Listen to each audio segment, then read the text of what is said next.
record this, and I'll send it to her in a file for her to look at her leisure, so she can have it. So, and she had some questions for me, and I'm quite sure you guys all have questions about what the schedule is going to be looking like for the remainder of the year. So today is the 16th. We'll finish up, like I said, this unit 6, chapter 6. We'll finish this tonight on the 16th. On the 21st is going to be your midterm. Okay? So we won't have time to do, but you have 4 days to it's and I'm gonna say it, 4 days to study. And I'm gonna put it like this. Don't be alarmed or scared, because if you study the questions that I've given you for review, and all of your review questions at the end of each section in your book, you will pass the test with flying colors. Okay? I don't like tests. You don't look, but I'm not, listen, I don't, because all I need to know is if you retaining the information. I'm not trying to trick you. I don't like tricks. In the commission, they do, but it's just, you'll pass. I just took the test myself because I created it and I took it and I passed. But that's because, but it's an easy test. I promise you it's an easy test. So we'll get through tonight, and then hopefully if we'll get through earlier than what we are supposed to, because it's already 6:24. We'll get through way before 9:30, y'all, with this information, because they don't cover a lot, so you'll have time to study. But our funny joke for tonight, because I gotta make you laugh. So last night I didn't eat dinner because I didn't have anything, and I was tired of smoothies. So I went to Publix, and if anybody's been to Publix, it's like a crack addict going to a crack house.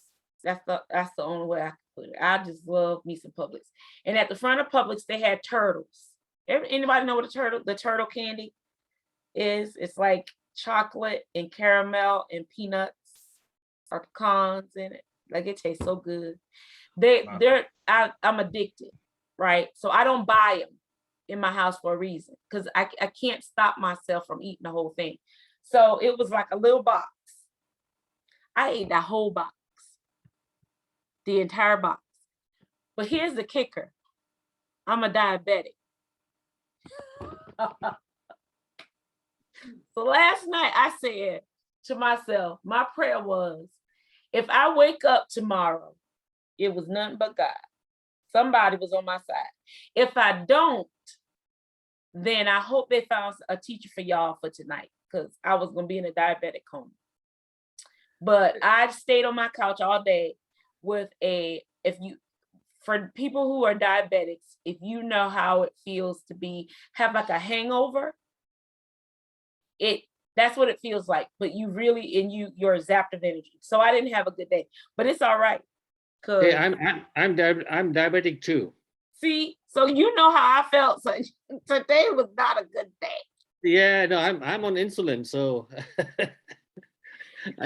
Look, and once I ate it, right, I had already taken my nightly meds after I ate the candy.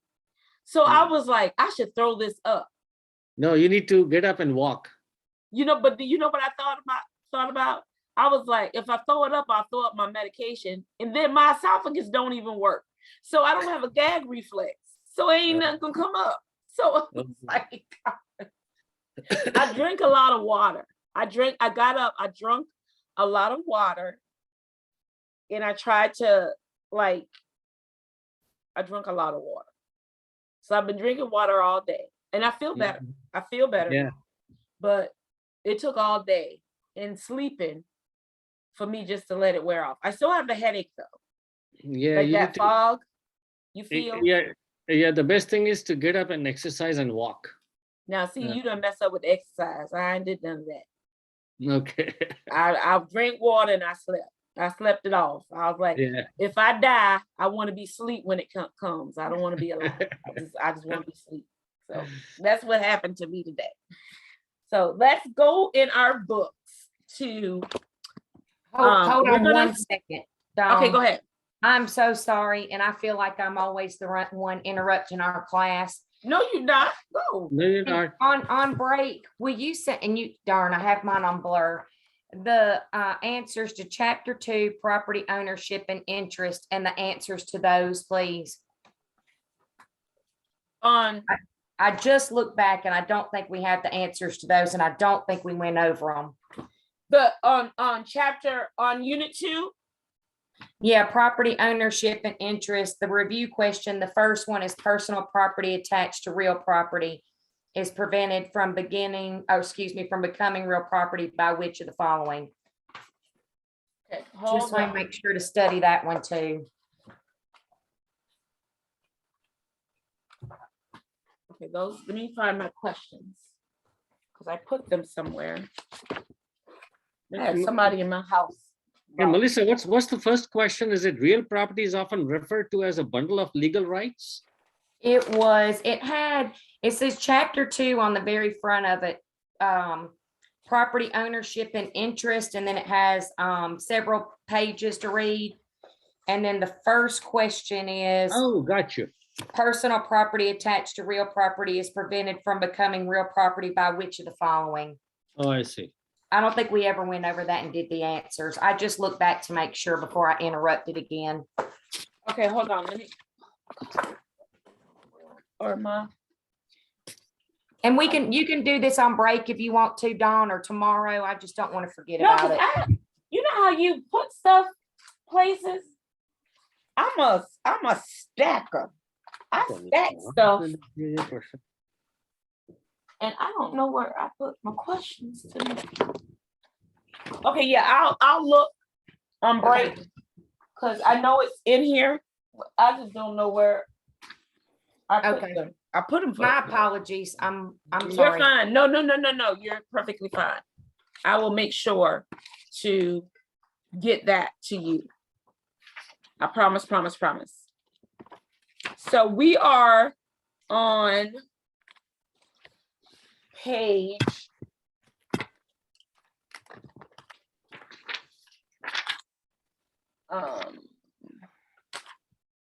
we are on page 114. That's what we are going to be starting on tonight on page 114, where it talks about they skipped over it. I don't know if it's in here or not, because you know the slides are not together, but they start with historic preservation zoning.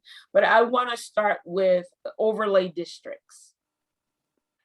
And what the definition of an overlay district is. An overlay district is a type of zoning that is superimposed over another type of zoning. So it's two zones with it's like an overlap, right? It can modify the use of the original zone. And when an area is zoned for single family residential, it's also designated as a flood zone. So that's how when you have a single, if your house is a single family home, but it's in a flood zone, that's what we call overlay, right? Because it's two things. Yes, Sanjeev. You're talking about 100-year plan, correct? No, then that's two different things. No, the 100-year flood plan, you don't need flood insurance. If you are in a flood zone, it is prone for flooding and you need insurance. So, but that's what they talk about overlay. So if you're a single family and then they say, oh, you're also in a flood zone, that's what they call overlay districts. It has additional restrictions and regulations for those areas. And that's where they get into, if you are a single family home, you're a single family home, but you're also zoned for historic home overlay districts. So historic preservation zoning, which they talk about here, is a special zoning area, and it's to preserve historic sites. Owners can't change this zoning. And you'll find them in different districts. And these are homes that are, I'm talking about like 100 years old. These are really old homes that they want to preserve. And I find them fascinating to go and preview. I preview a lot of them. I find that a lot of, I don't have a lot of buyers though, that want to take on homes that are that old, because with older homes come, you know, a lot of issues, i.e. Electrical, a lot of plumbing issues, and things that you can't change, because you have a lot of laws that come with historic homes. Even lead paints. Yes, the lead-based paint, but any home that is before 1976 is a lead, you have to have a lead-based paint addendum on record for any home that's done, even if it was removed. If they said, oh, we scraped it all off. If it was any home prior to 1976, you have to include a lead-based paint addendum with the contract. That is a material fact that you have to disclose, right? And how many times do you think people actually scrape off the paint before they paint again? You can't scrape it off. You have to call a special company to do it. And it has to be tinted, it has to be treated correctly, and it's a whole process. So nobody wants to do it. So what do? What do they usually do? They paint over it? Paint right on over it. They just paint over it. And that's why you got all these thick layers of paint. Yeah, because it needs a hazmat suit to remove it. Exactly. And that is very expensive. Nobody wants to tackle it. But I find that people who do tackle these projects and they do them correctly, these homes are beautiful. And I am going to show you one in a minute. Because I'm going to bring it up on my site and I'm going to show it to you.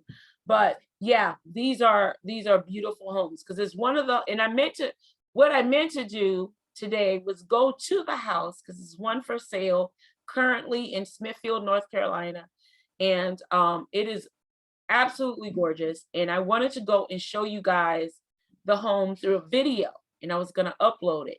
But I don't listen. If you've ever through the tone, I don't listen to my doc. I don't listen to nobody.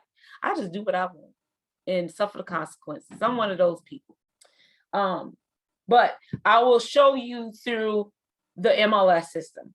I'll share the screen and we'll go through the pictures, and I'm going to show you the MLS sheet and how they have it depicted as a historic home, right? Okay, let's move forward. Oh, before making changes to the property, owners have to obtain a certificate of appropriateness from the appropriate regulatory entity.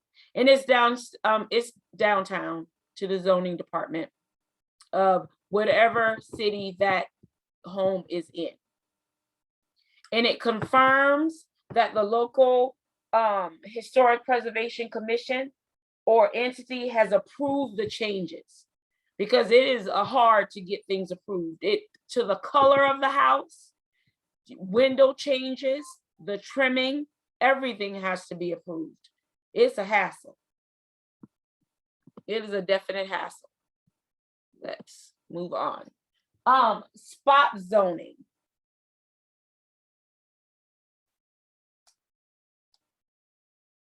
Wanted to silence that. Spot zoning. This is, ooh, my computer sometimes acts up. Lots rezoned for different use than adjacent properties. So across the street, you may have a commercial dwelling, but right across the street may be a single family home. It's just spot zoning, lots that are rezoned for different uses versus the homes that are right next to it. It's legal for spot zoning, and it's only for public interest. So if it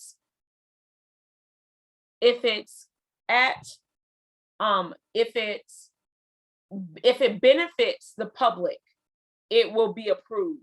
If it doesn't, if it's only benefiting a person or just one specified group of people, then it won't be approved. So they have rules and regulations on that as well. Also aesthetic zoning. And I wanted to bring that up, and they didn't bring it up because it's in North Carolina question. It's a state question, and it's on the bottom of page 114. Aesthetic zoning in North Carolina, an area can be zoned strictly for aesthetic or appearance consideration.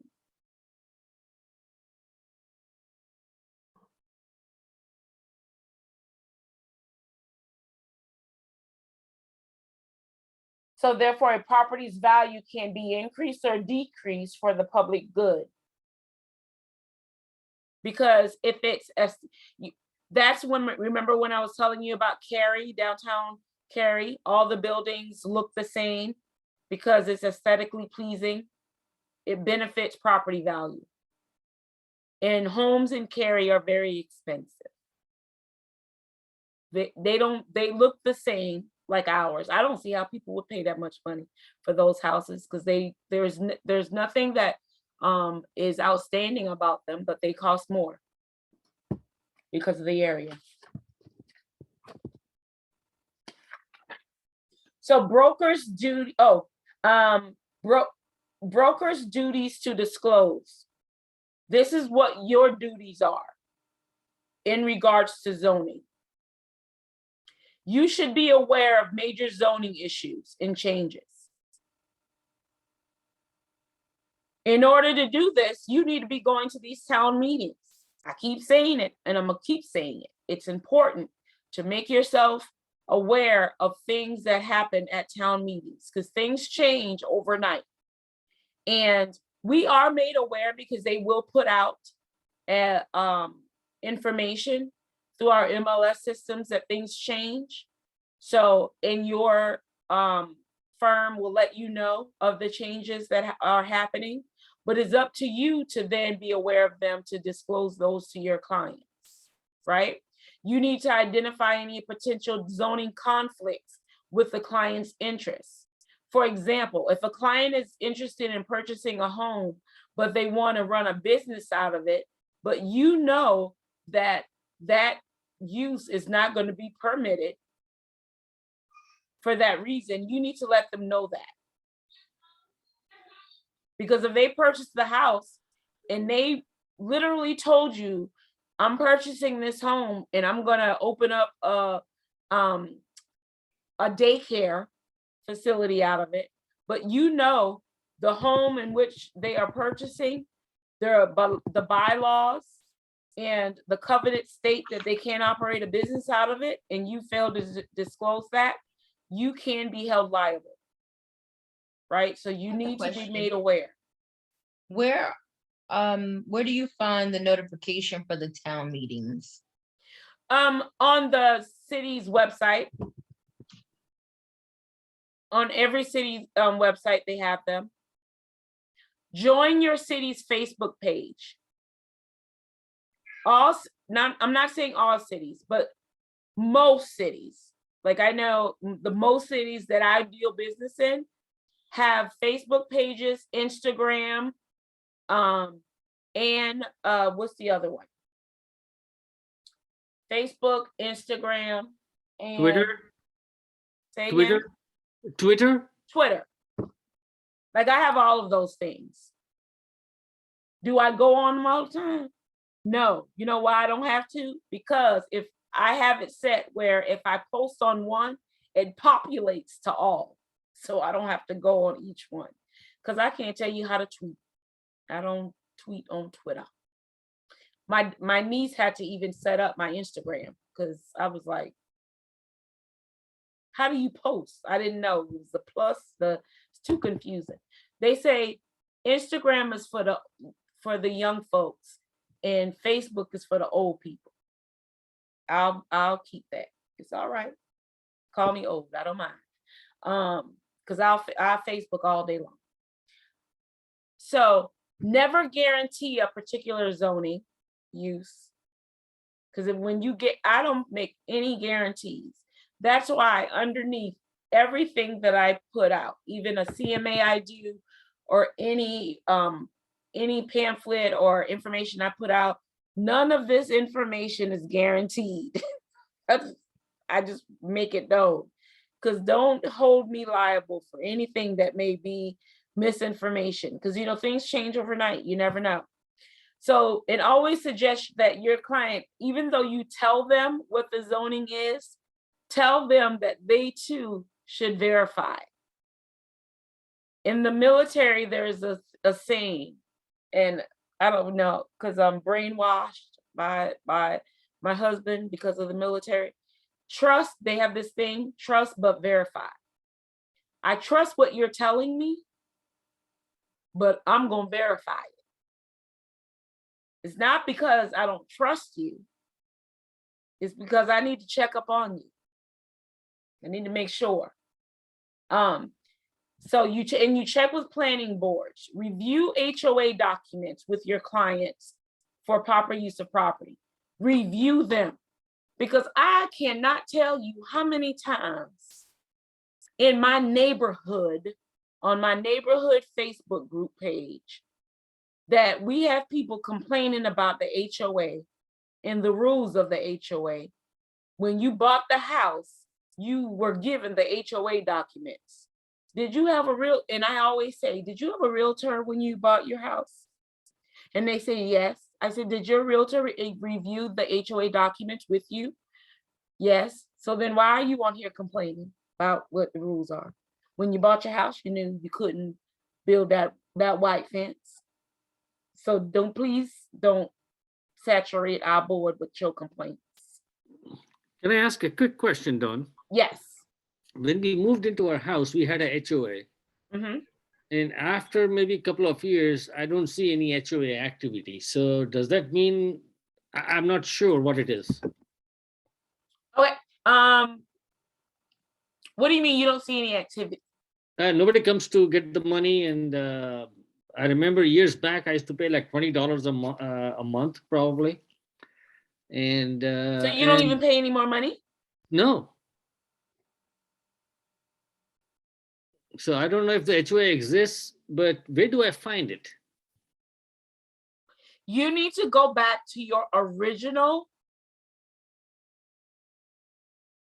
deed, and it should have your covenants on it and who is over it. Got you. I'll go. Because let me tell you what was covered under your HOA. I can't even remember that now. It's been 25 years now. Okay. So if nothing, because sometimes it's not an HOA, but restrictive covenants. Right? So yeah. And it's a difference. I see. Between an HOA and restrictive covenants. Restrictive covenants simply restrict what you can build on your property, right? They restrict, like, you can't build outbuilding, or you can't park something, or you know what I mean? Okay. HOAs monitor, right? They I see. monitor everything that goes on, the rules, and you have a pool, you have, do you guys have a clubhouse? Do you have, Mhm.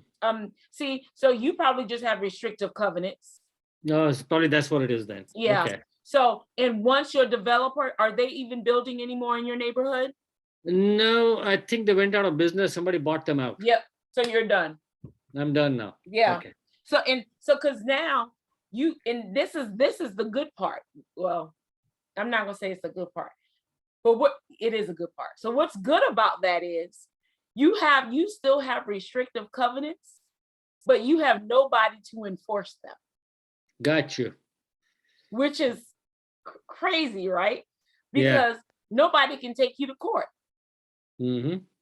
So you can go and do whatever you want on your property now. And then it's like, who's gonna, like, I have this favorite saying, and you're gonna know what shows I watch. Who's gonna check me, boo? Like, nobody. Because nobody's watching you. So probably that's what it is. Yeah, so it was restrictive covenants. So keep your Alright. money. Okay, Nobody's doke. coming after you. Can I ask you a question too Yes. about the HOA? My oldest brother, he stay a little ways down the street. I don't have home association. We have a community watch in my neighborhood.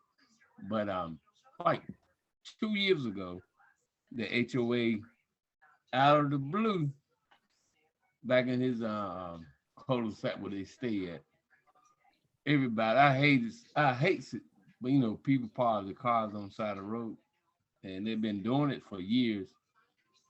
And most people come out home for work with extra vehicles.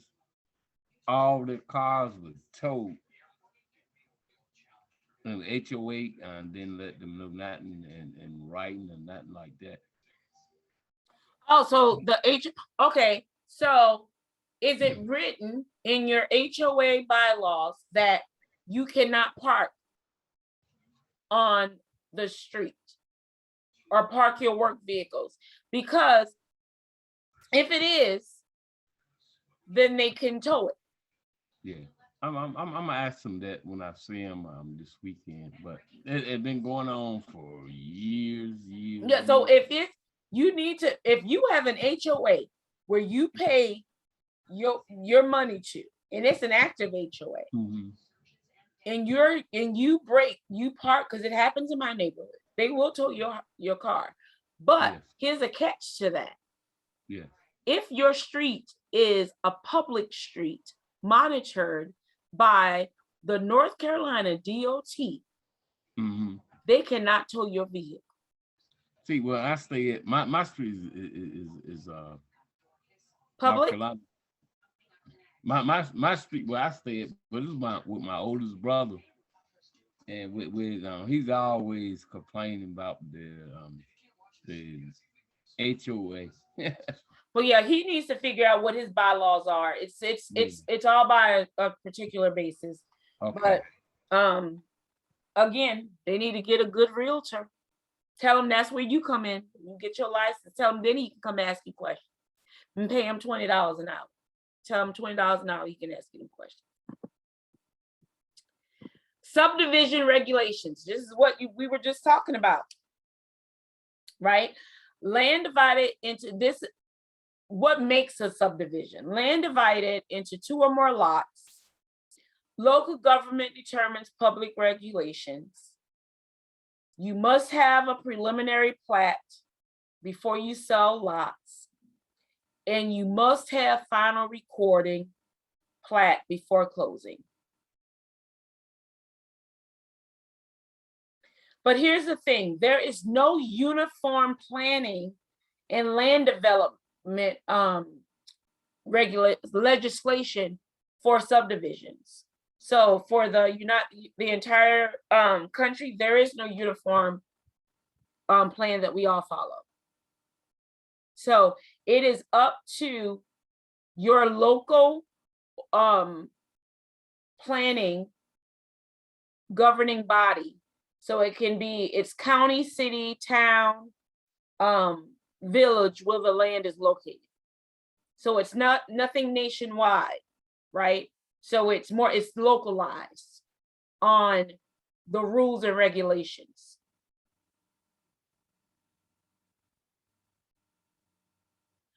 But here is the North Carolina, and here's another thing, in North Carolina, right? The definition of subdivision, you need to know.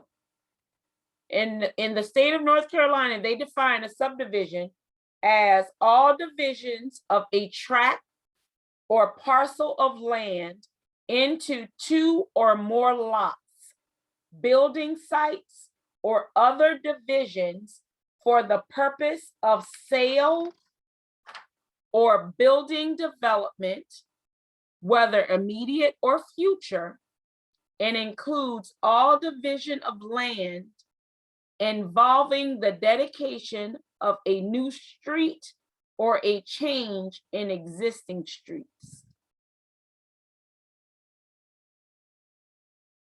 It's a lot. But that's what North Carolina defines what a subdivision is. Because different states have different definitions of what a subdivision is. I go to, my brother lives in Norfolk, and I go visit him, and I'm surprised how their neighborhoods are built. Here we have like a nice subdivision sign that says Tuscany, the trees. It's like a big to-do, you know what I mean? And you go in, you know that you're entering into that subdivision, right? It's a particular subdivision. You know where you're in, not them. It's just streets, just the neighborhood. There's no particular subdivision. So no particular HOA, right? So subdivisions are not as prominent in different places as they are in North Carolina. I find in rural areas, you just buy a plot of land and build your house, right? You don't necessarily go into a neighborhood to build. People just buy land and build their house. It's not a subdivision. That's why most of my clients always say, I want to buy a house with no HOA. And the only way we can do that is if it's not in a subdivision, or it's a subdivision that has no clubhouse, pool, no amenities. So, and that's the only thing I tell people, if you want amenities, you're gonna have an HOA. If you don't care about a pool, a clubhouse, tennis courts, like that kind of thing, then you won't pay an HOA. But an HOA has its benefits, in my opinion, because I enjoy our clubhouse and our pool. My kids do. I don't get into a bathtub. That's what a pool is, a bathtub. I'm not getting no big bathtub with a bunch of people. It's not gonna happen. So a subdivision we have regulations. On page 116, on the side, they have all of the subdivision regulations.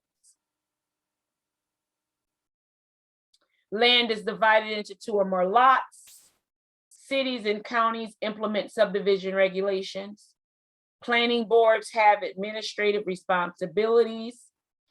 Subdivision must have preliminary plat approval before selling lots. Final plat must be recorded prior to closing. Subdivision must comply with street disclosure laws. Protective covenants are enforceable.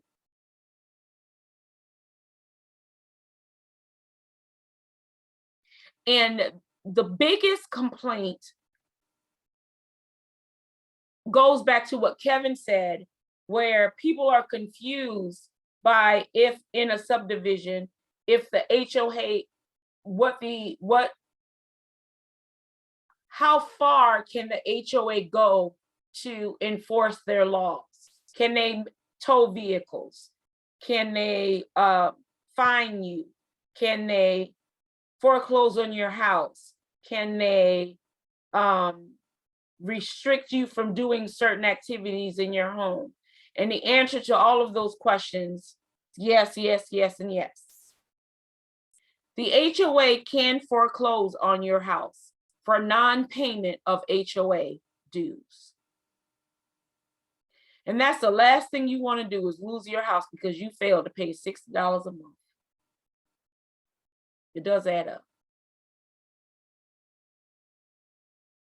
But Sanjeev, I would ask too, because I wouldn't want to know where my $20 was going. That was probably taken by the developer. You never know, because our neighborhood has a big sign, you know, what it says, Jefferson Woods and all those things. And I don't know who upkeeps it, but it's always upkept. Somebody is keeping it, but nobody's asking me for any money. Whose house is right next to it? There is somebody, I don't know. I think he works in the police department. And, Ask him. I I bet you see. he knows. He's probably the one doing it. Maybe he's the Because one. Yeah. it's usually, and this is, I'm going to say in my experiences, so it's not a law. In my experiences, it is always the person who bought the lot next to the sign that upkeeps the sign. Why? Right. Because they want to add it to their house, their lot size. Yeah, you're right. So It's that's very why they cool. upkeep it. So Yeah. it's probably that's who's cutting that grass. I 'Cause see. remember what I said, if you cut grass for how many years? You 30 can years. claim it as part of your, 30 years? so it's mine, 20. 20 years. Okay. Sorry. Yeah, 20 years. It is mine. So that's Yeah. probably why he's doing it. And it's been 20 years. You say you've Yeah, been it there has been. 25? No, this is the new people who have moved in. Oh, that they house. knew? Oh, Yeah. okay. So I should have gone there and started mowing it then. Yep. Well, no, it's not next to your house. No, it's not next to my house. Now, if it was next to your house, I would say mow all day. Yeah, exactly. Corner lots are always more pricier too. Yeah, that's You true. get more money for a corner lot Yeah, that's right. because you can claim that. I'll claim it all. Yeah.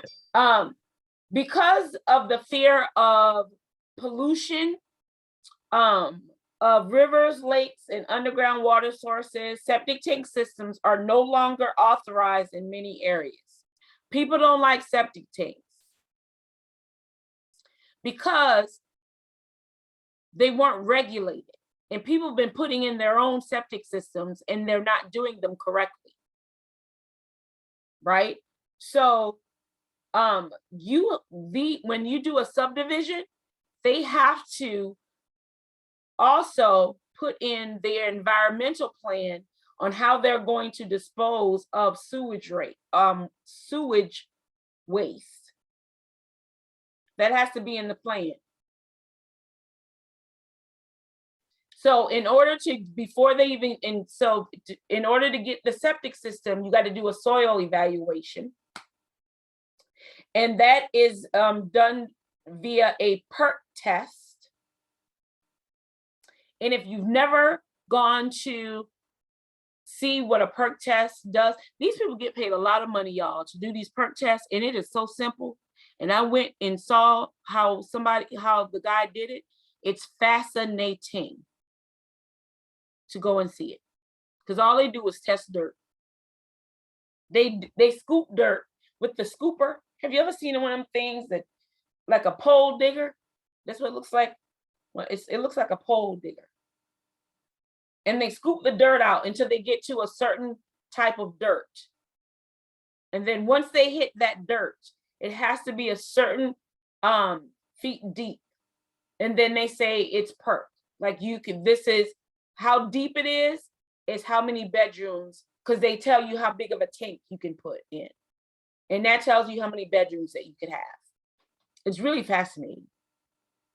I'll try to bring up a YouTube video about the PERC test and we can watch it. And I'll probably do that while we take a first break. It's 7:02. I'll see you back at 7:12.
I still haven't learned my lesson, Melissa.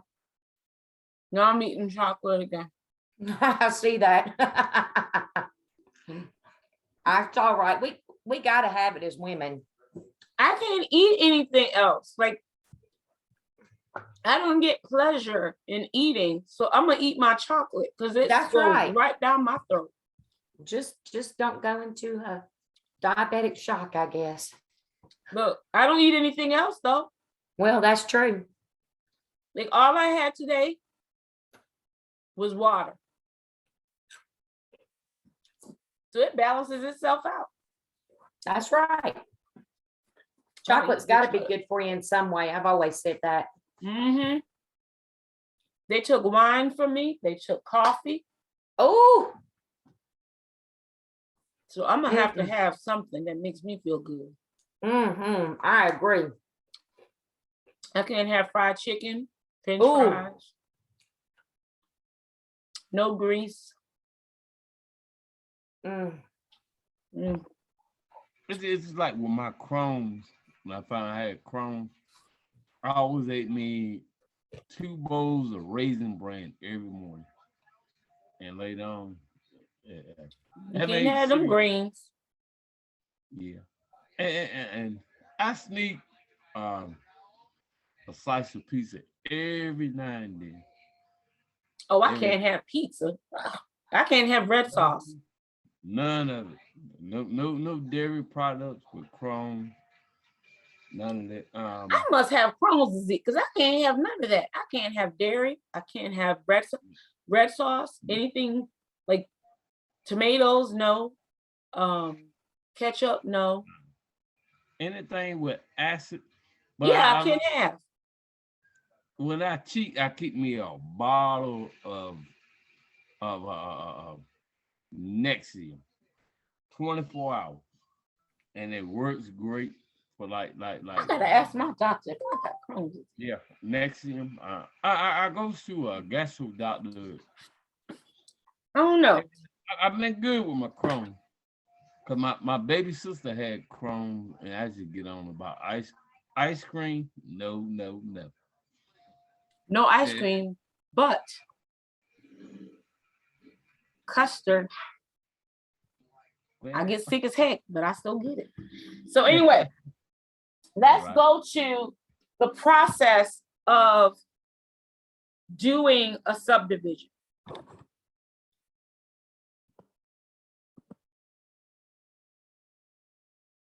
So this is a preliminary plat.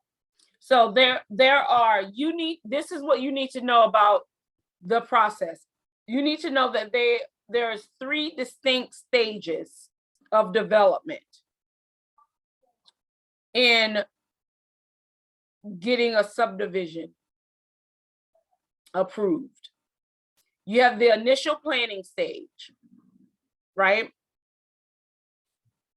You seek out the raw land. So we got to find the land that we're gonna do the subdivision, which we have a lot of them around here now, like 10 acres, 20 acres are, for sale. If you want to be an investor, invest in some 20 acres, like a little bit out in the country. I promise you, in due time, you'll reap the benefits because it's coming out there. They'll use it for a subdivision. They analyze the area for the highest and best use. They draw up the preliminary plans of what they plan on doing, what kind of houses they're going to build there, what size are the lots. If it requires you to change up the zoning, they negotiate. And then we try to find us some financial backers, right? Because we need somebody to finance this. It's not just one person that buys it, sells it, builds it. You know what I mean? You have the builder. Usually the builder and the developer are 2 different people. You have the developer that develops the land, that flattens it out. They put in the plumbing, the septic, the lights, the utilities, all that good stuff in there. And then they sell lots to the builder, right? Most builders buy whole communities, but you do have some that only sell certain lots. So you can bring your own builder. I like those lots, communities where you sell the lots and you bring your own builder, because then it's not cookie cutter. Every home is different.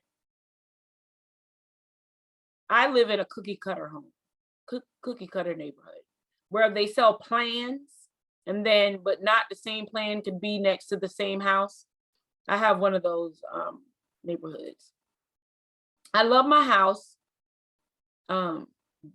Love my neighborhood, love the people, I love my street. I just don't like living in a fishbowl. Then you have the final planning stage, right? So that's where everything it gets prepared, approval is sought from the local officials. That's when you go to your town meetings, and then you have the people from the developer presents their plans to the to whoever the committee is. Permanent financing is obtained. They purchase the land. They do the final budget, and then they start marketing. So that's when you see these people saying new homes coming in 2022, right? You see that a lot, where this new neighborhood is coming 2022. Let me tell you the best time to purchase a house. If you're looking to purchase a house in a subdivision, the first stage, be the first person to purchase in that neighborhood. You will walk in with equity. Builders increase the pricing of homes every Tuesday. It goes up $2,000 to $5,000 every Tuesday like clockwork. So I always tell my clients, go in when they are just the first stage, because I promise you, you're going to pay $50,000 more during the second stage, and then even more during the final stage. I got in during the first stage. Yes. So who are the financial backers? Are they the banks, or No, you've investors. That's where you Gotcha. yes, that's where you find these investors, right? And they come, they look for communities like this to invest in. They financially back these communities, except when you have a D.R. Horton community, right? Mhm. Because D.R. Horton, D.R. Horton has its own mortgage company, developer, and they're the builder. They're all encompassed, so they don't need anybody else with them. That's how they can make a lot of money, and how they add a lot of upgrades to their houses. Mhm. Right now, you also have local builders. Local builders need financial backers, because they know how to build it, but they don't have no money. So they have people to put up the money for them to build. They sell, and then that person gets paid at the end. And it's not, people think it's like a whole lot. It's not a lot. It's usually like 8%, right? It's not like a really large amount of money. But 8% is 8%. It's a good lucrative business. If you can get in.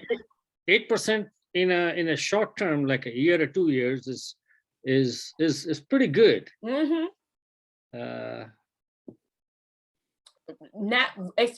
But now we are seeing at least 12%. Wow. Because we have such a need for homes. Mm-hmm. So we don't have a lot of inventory. So we have all of these local builders are now trying to get into it, where we will buy up the land, right? But to do it, we need backers. We need someone to, I wish I was rich. Because I promise you, I would be buying acres and acres of land like clockwork. Because you can make so much money right now. You know a man I love to hate, Donald Trump. I have a love-hate relationship with that food. No, I just have the one word and the second word. He's a morally bankrupt person. Yeah, Right. he is. Morally, he is bankrupt. Yeah. And that man is smart when it comes to business. Uh, We- But he's very- Anybody that knows how to skim the coat without getting caught, let me tell you something. Let's call it doing work. I've been following his model for the last 15 to 20 years. And I have seen what he does. I have gone to Taj Mahal, his casino, Mhm. and what all he did. So I know how he operates. Yeah. I'm like- following you because look, you Yes. done paid your house off. 15 years. Listen, Sandy, I'm gonna tell you, my auntie is staying in Atlantic City. I've been going to Atlantic City. I'm 46 years old, and I've been going to Atlantic City since I was 5 years old. I seen Donald Trump. I seen Mike Tyson. I seen everybody, and probably like 4 or 5 years ago, I went down the Trump Taj Mahal, which is now it's the Hard Rock Hotel out there. I goes down there all the time because I got nieces and nephews that stays out there. And I know Atlantic City from the back of my hand. If you ever go to Atlantic City, go to the sub place on Atlantic Avenue called White House Sub, the best sub you can ever eat in the world. But this man and my uncle even stays in Philadelphia, built the Trump Taj Mahal. And the Trump Taj Mahal, it was like they have $1 million chandeliers in that place, and the what you call bought them for less than like $2 on a million. So they only paid like $2-3 million. The Hard Rock Hotel. but he don't pay his people. That's be almost clear. bankrupt Trump, the city. Trump does not pay. He messed that city up. Yeah, he don't pay he doesn't pay anybody. So he No. builds it, but doesn't pay his bills. Right. That's why he rich. He doesn't pay. Yeah, he's invested money in lawyers. Yep. Yeah. Because right. this man has went bankrupt so many times, Mhm. but still remains rich. Right. How? He knows how Because- to live off credit. He's a businessman. Yep. There you go. He's a businessman. And but they Because he trying- bankrupt the city with the Taj Mahal, you Mhm. can't build anything in Jersey without going through their builders union. Now, every job that they build, it has to go through their union because he bankrupt the city of New Jersey, Wow. Atlantic City. because, You know what's actually. I didn't know that. You know, you've heard about Taj Mahal, right? You know what Mhm. exactly Taj Mahal? It's a burial place. I don't know why people would go stay there.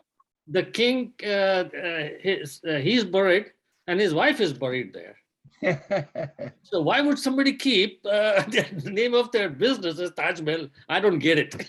but Atlantic City is a beautiful place now. Oh, It's a beautiful place. They got I've never been. They got outlets out there. They got the Bogota. They got the all the stuff. Cause my auntie, when I was telling you about my auntie, like one class, they built a new convention center out of the city and bought a house. God bless her soul, but the city looked great. Yes, it did. I'm not a gambler. I like to keep my money in my pocket. I go to visit family. I got nieces and I don't like a nephews. bunch of people. So any place that has like a lot of people gives me anxiety. Don't want to be Hello, around. Atlantic City is smaller than Raleigh. Yeah. It's a small. Oh, so it's small? It's Yeah, a it's small small. city. It's a Oh, small okay. city, and when it rains for about 20 minutes flat, it get floods out. Oh, It's the okay. beach. Atlantic City is the beach. Okay. It's just an island. Okay. So it's not, so about what are the pricing of houses in Atlantic City? Like what is like the median? That kind of. I'm gonna tell you what Atlantic City is now. They tore all the projects and all the bad Mhm. people because it's a tourist city. Mm-hmm. So now they it's very tore expensive all for you that to, vehicle, Yeah, they had the picnic they built hall. the They new. put and most people is in the South. They in the South and looking for a home and left out the city, but the city look great. The newer homes that are for sale are beach houses. So okay. we try to Oh. model it now as like Jersey Shore. So And they yeah, had a lot of damage from when Sandy came. Mm-hmm. So now everything that was rebuilt is like new with the mind of like Jersey Shore. Okay. because my nephew, my brother-in-law, they stay right by the inlet part of Atlantic City. When I go, I just left there probably about a few months ago. With my niece, she's had her first kid, and she's a social worker, and it's beautiful. So it It's might be a beautiful. place that I may think about. The city ain't the Just city. to, you know, just to there are certain places that my husband and I have in mind that we want our kids to experience They have it's called like at when you some come point. But Cowtown. Like if you like to shop, well, it's best to do it during the summer. oh, I shop online. Don't need to go to They don't need to go to the place. outlets, all this stuff. Like I was telling you about my auntie years ago when they made the convention center. That's the area they made the street out. They blocked. They tore all the houses, all the bars, all that stuff out. And we will talk about what that process, what happened there. It's called something, and we will talk about that in the second half of or the second semester, shall I say, of the book, because we have not even put a dent in this. If you see, we on just on page 117. So after we do the final planning stage, and then they do the disposition, and then they start up, and they record all of this, and they start building all of the areas, and then with the marketing, and then once you sell the lots and you transfer the title, that's where the subdivision is then that process is then completed, right? Because it's now a subdivision. And now this may help you, Kevin, explain things to your brother, where it talks about the subdivision streets disclosure law. As a realtor, you need to tell your owner if the streets are public or private. Right? So developers and the brokers, we must disclose to buyers whether the streets are public or private, and if it's going to be maintained by the state.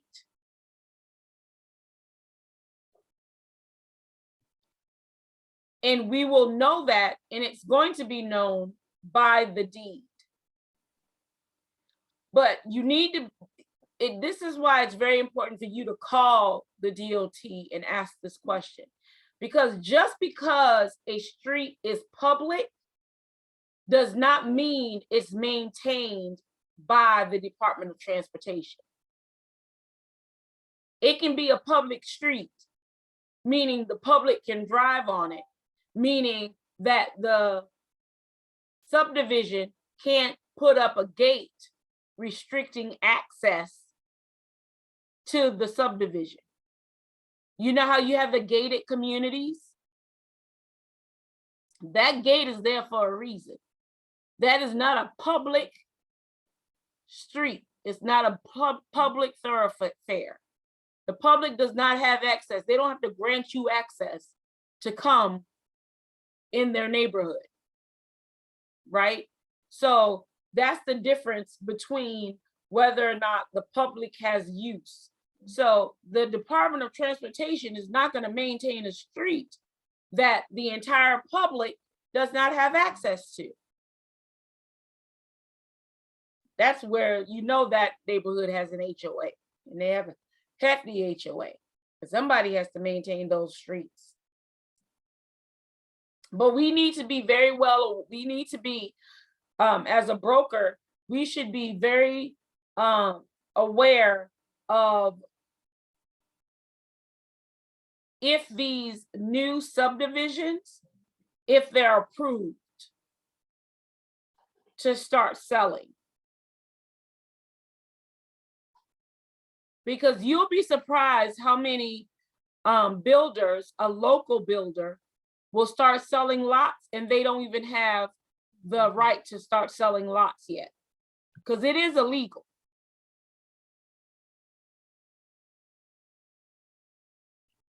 Because if they don't get approval by the proper county agency, the planning board, they can get sued.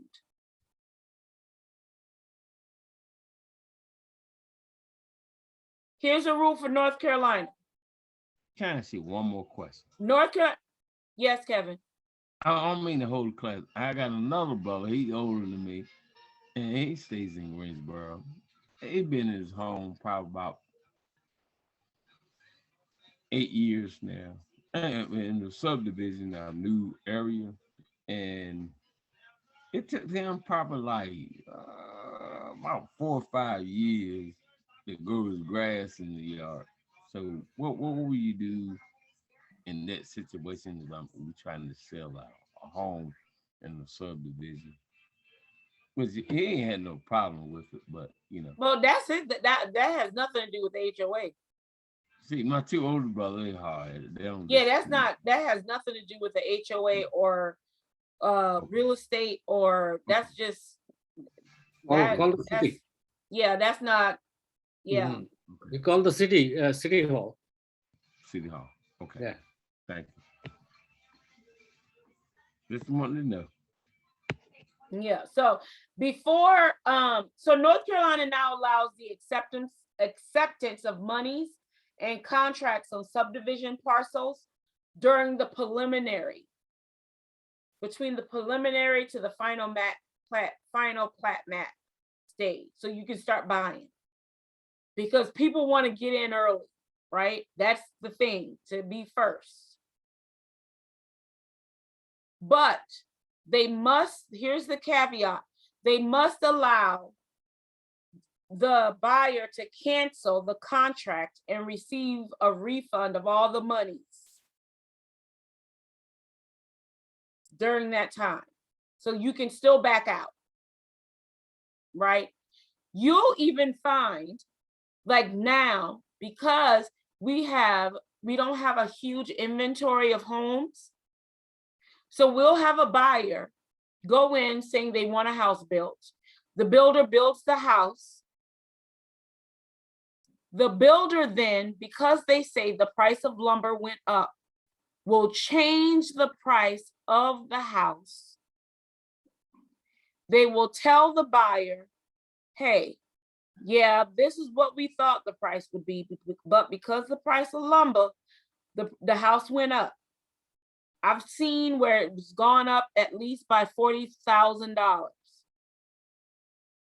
But you as a buyer, you know when you get approved for a loan, you don't have that big of a cushion. Because we as buyers, we go up to our ceiling, right? So there's no more money. Unless you have money to come out of pocket, you can't make up the difference. The builder banks on that, and they allow you to back out of the contract and they will give you all your money back. Why? Because they can sell that house for a higher cost than what they can sell it to you for. And it happens. And here is my observation. If the banker says you can buy a house of yearly payment at least 30% of your salary, don't go for that. Because the banker talks from their point of interest. What you should be doing is what you are comfortable. I kind of go by 15%, and that helps. That's what I tell my clients all the time. You go in and you tell them what you want your mortgage to be. I can only afford a mortgage of $1,200 a month. That's it. I don't care what I'm approved for. Yeah, that's exactly what My mortgage, I want to be all in at $1,200 a month. Yeah. Taxes and insurance. And if you do 15 years, your interest is low. What I would do is go for 30 years, and now you have a cushion and pay that $100, $200 a month extra. You will land up at 15 years. So that'll help. And that's what I'm gonna do now. This December, we paying an extra payment. Yeah. I'm already, look, I've already had it in my head. And I was thinking, I was like, maybe at every closing I have, I should do an extra payment. Yeah. Because my goal is 24 closings a year. So listen, I might be in Trump status in a little bit. Trying to be up there. We gonna see. We'll see. But I'm not morally bankrupt. I just can't do it. I can't do it. He just that man, I tell you, can't. But so a broker, if you close on a sale of a lot before the final approval, right? Before the final approval and the subdivision is granted or recorded, you could have a civil lawsuit brought against you, and you may be criminally prosecuted and face disciplinary action by the North Carolina Real Estate Commission. Remember, the Real Estate Commission can only give you a disciplinary action.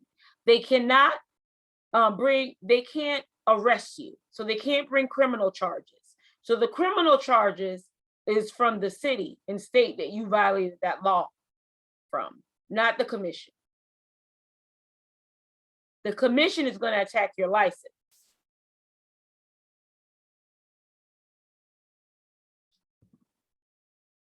Can you repeat that again? So you may have a civil lawsuit brought up against you if you sell a lot on a subdivision that was not finally recorded, that it wasn't accepted, right? Because then you're selling something that isn't sellable. Right. So you're accepting money under false pretenses. Right. So it's like what we talked about on Tuesday.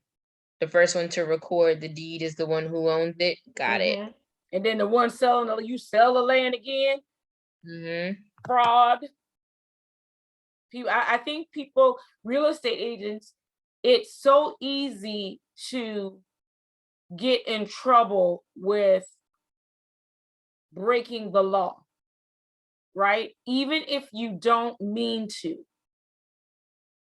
You know what I mean? It's not willful. That's what we'll go into something called willful neglect, unwillful, because just because you are unaware that you're breaking the law doesn't mean that you are not guilty.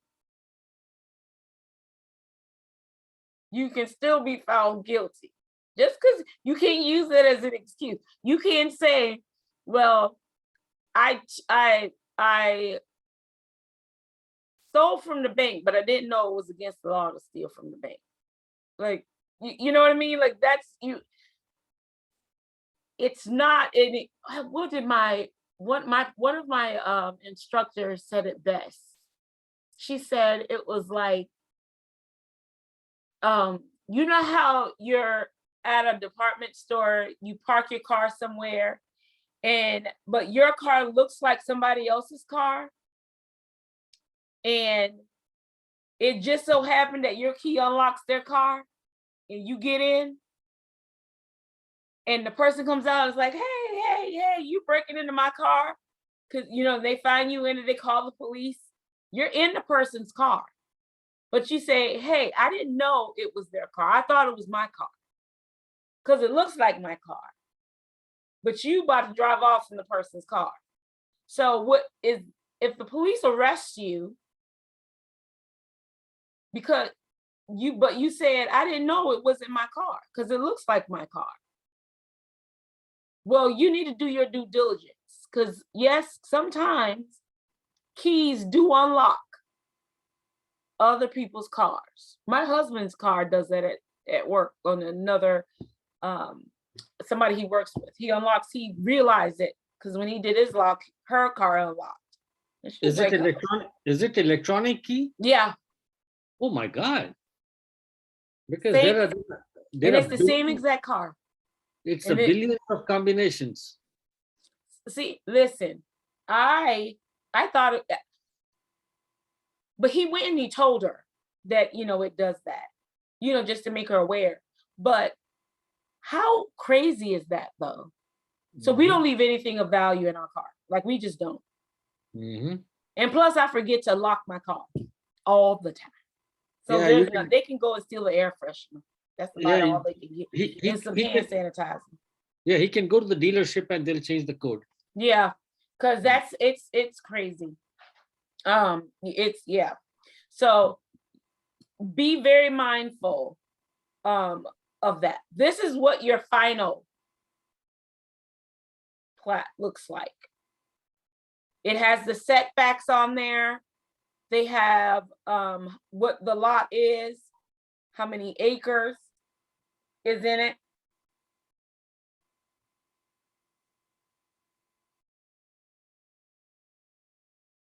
That's actually a big lot. I would love to buy that lot.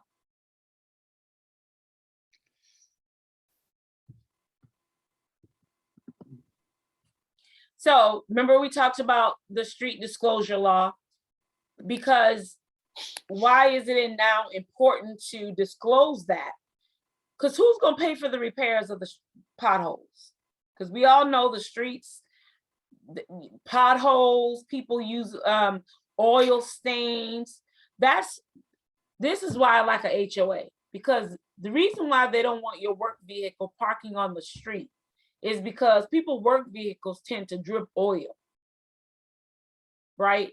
That damages the streets. It looks like the street just nasty. So that's why I personally have a love-hate relationship with my HOA. They're good in certain instances. The fact that I got to get everything approved through them, it's okay. I'm used to following laws. We all have to follow rules and procedures at some stage in our lives, right? So I'm just used to it. Streets that are approved for maintenance by the DOT, all taxpayers pay for that. That's who maintains it. We all do.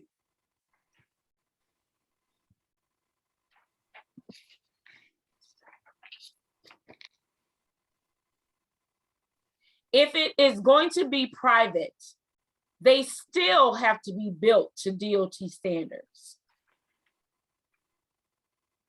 Just because it's a subdivision and you want your streets private, they still have to follow the DOT standards and be accepted by the DOT. The most important thing we need to take away from this is all of this needs to be disclosed to the parties before they purchase.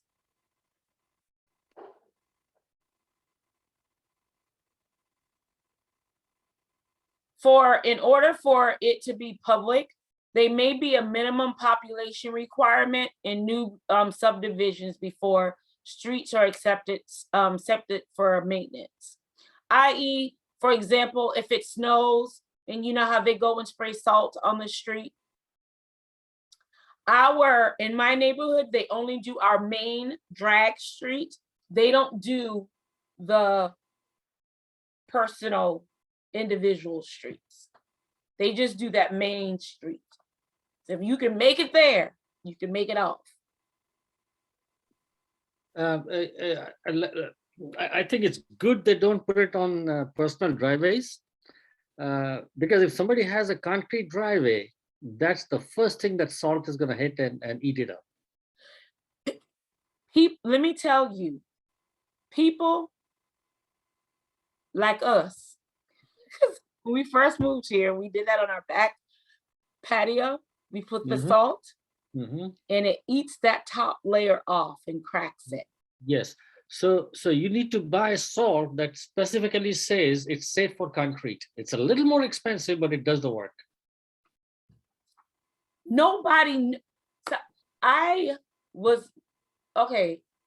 Because I was not a realtor, I never knew any of this stuff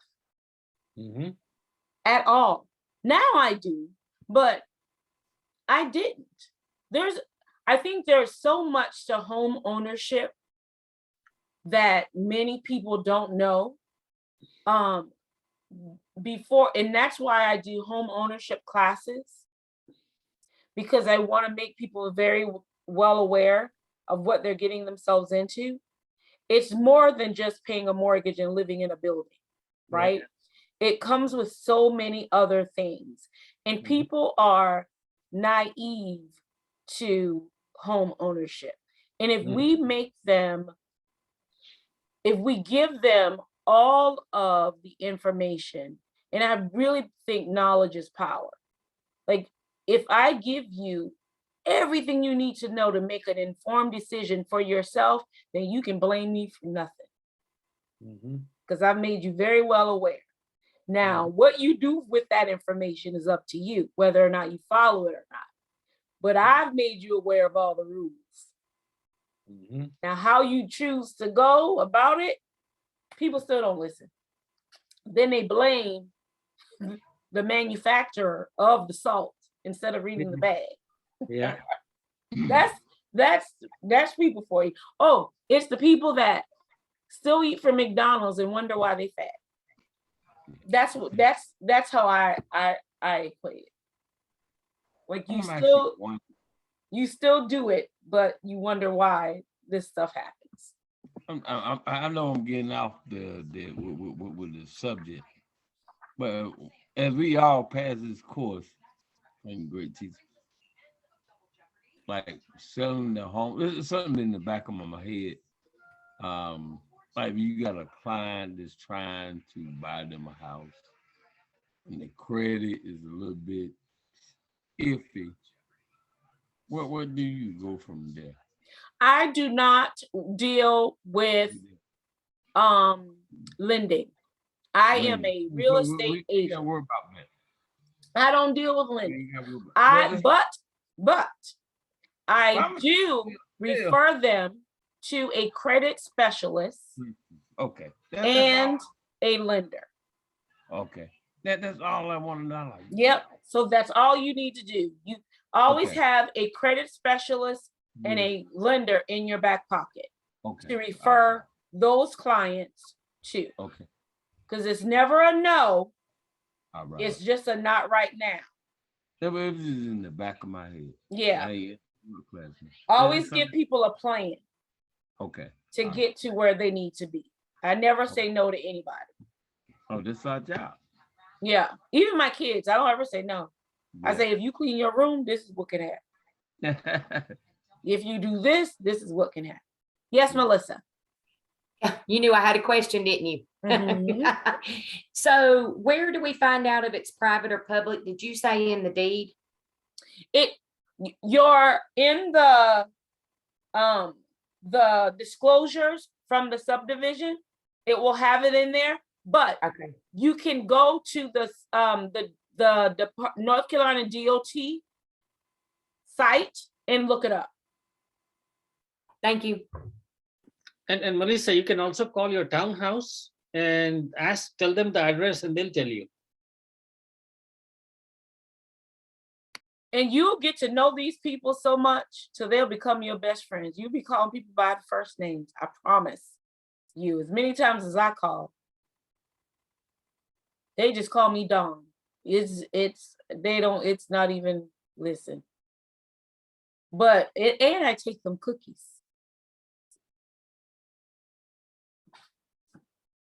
They'll move faster for you. They'll move faster. So the plat will be for future conveyance, right? The plat of the subdivision, we cover that. Oh, let's cover covenants and restrictions. So we know that deed restrictions are usually originated and recorded by the subdivider. They do this to control and maintain the quality and the character of the subdivision, right? They want to make sure, if I'm building a $400,000 house in a subdivision, I want to make sure that the people that are moving in there maintain their house, because that's going to maintain the value of the homes in the subdivision. I promise you, when people come in to look at a house for sale, and I'm driving through the neighborhood and I see that there are a lot of lots that are unkept, homes that are just unmaintained, all of that brings down the value of your home. Restrictions can be included in the subdivision plan.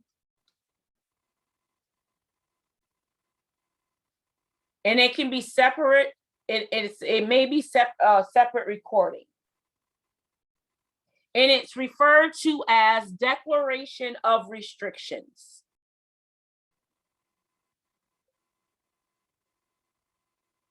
Deed restrictions may include the size of the structure that can be built, the cost of the house. They do give you a minimum cost of a house that can be built there. The type of structures and how many of structures can be built. Even the architectural styles.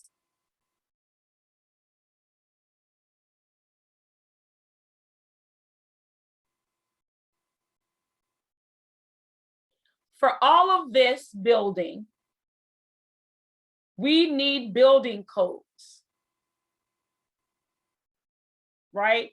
Building codes are local and statewide for all structures. Building permits are required for new buildings. If you want any remodeling done and you want to include it into the sale of your house, you need to get a permit. If you're redoing your bathroom, get a permit. If you're adding on to your house, get a permit. If you're building a porch, get a permit.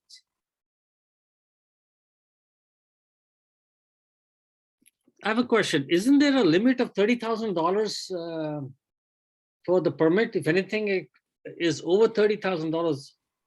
Yes, but I find that when there is anything added like a porch or like a garage or anything, people ask for permits because you want it done correctly. That is right. If you're, because I don't want to be walking on the deck and fall through. Yeah. You know what I mean? And we get, how many people do you hire and they are not licensed and bonded? Mm-hmm. Your ability to sue them is kind of slim to none. You're not getting your money back. And I'm not giving anybody anything over $500 without a contract. Like, you just not about to get my money and just build me something that's gonna fall through. No, And, so, and a permit is not expensive to go get. no. Yeah, it is. It is about $100 or so. Yeah, it's not expensive. So It's why not. not just get it? And you can get a contractor. But a lot of people in my neighborhood, they hire a contractor, right? And they go get the permit themselves. Yeah. The contractor doesn't. They just take the plans, take it downtown, get the permit, because when you go to sell your house, it just makes your house that much more desirable if you already have the permits in hand. Because I'm gonna go as a realtor, I'm gonna go look for them. And I'm gonna take. I don't mean to break into the class like this. I've been doing this type of work. I got to go through Miss Sherry Berry.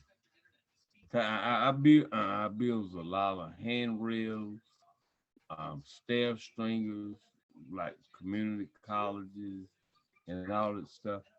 And you're seeing a work out there, and if it's off like a eighth of an inch, it ain't gonna pass the state inspection. Matter of fact, I'm out in Rock Hill, South Carolina, doing some rework, but I know the lady, and I vote for her every year since I've been in North Carolina, and the building codes. Yeah, the building codes are very, very important, and you must follow them. Yeah. Now, and the FHA has standards when it comes to residential area subdivisions for loan purposes, right? So in order for some house to qualify for FHA loans, they have their own standards on how they want a development or a building to be built. So they have their own building codes.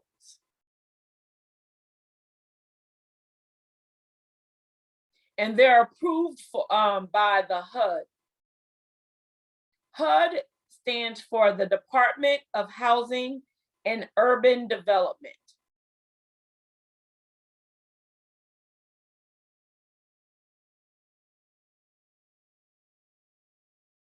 So they allow for those building codes that were approved by HUD to stand for their standards.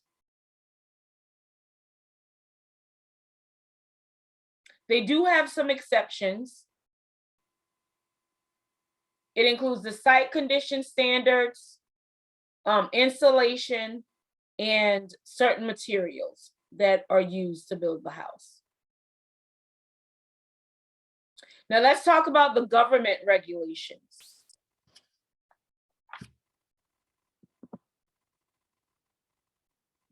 Oh, let's finish with building codes.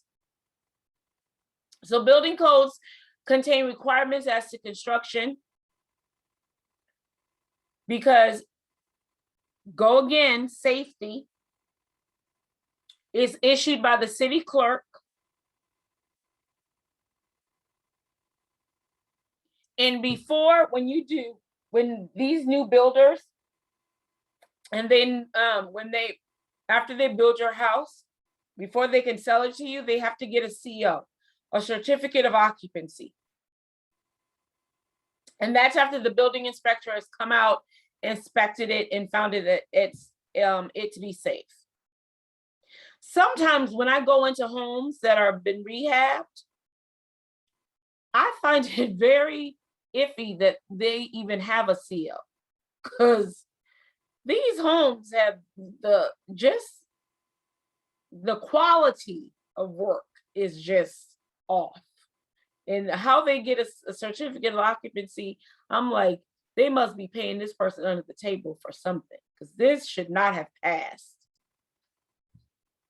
Unpermitted space, even though it is heated, will not be included in your square footage. And it is a material fact that must be disclosed. This is why I say always get it permitted. So can include it. You get paid for it. That $100 is gonna be worth it in the long run.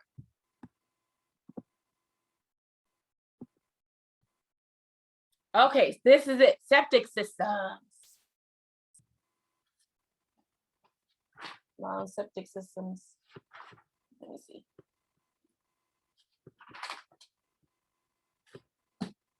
Before we go to septic systems, let's talk about government regulations, because they just skip all over stuff. To protect consumers from fraudulent and over-enthusiastic sales promotions, people that just want to sell these subdivisions, Congress passed the Intestate Land Sales Full Disclosure Act in 1968.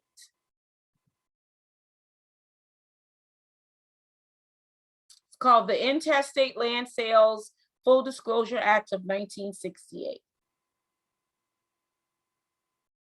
It requires those engaged in the interstate sale or leasing of subdivision lots to file a statement of record and register the details of the land with HUD.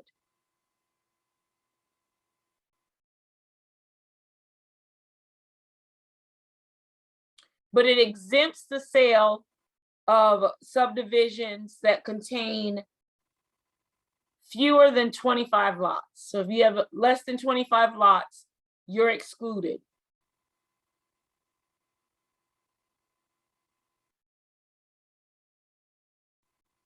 The advertisement That sounds like the Trump. includes, one second, Kevin. The advertisement includes the out-of-state mailers, newspaper ads, television advertisements, telephone solicitation, all of this.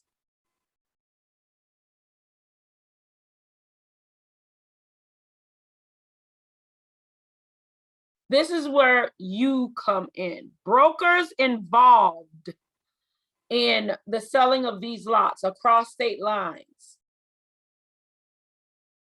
that come under this act, you need to seek legal advice to ensure that you are in full compliance. For example, as a real estate agent, how do we get clients? We get clients because we promote ourselves. We promote different, well, I do, subdivisions, new subdivisions in the area. If you're looking, for example, I'll say, if you're looking to move to Clayton, here's a new subdivision that's coming in, that's being built. Well, I'm not going to advertise that subdivision unless I know that it's been approved already and that there are sellable lots, because I need to protect myself. I'm not, because I'm sitting here promoting a subdivision that might not have even been completed yet. Willful neglect. No, unwillful neglect, but neglect nonetheless. Before signing an agreement, the developer needs to give you or give you information about the property, such as the distance over paved roads, the number of homes currently occupied, soil conditions affecting foundations and septic systems, the type of title that you're going to receive, and the existence of any liens that they have.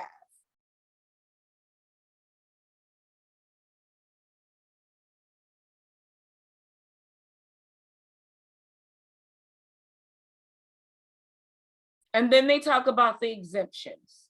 And all of that can be found on page 121 and 122.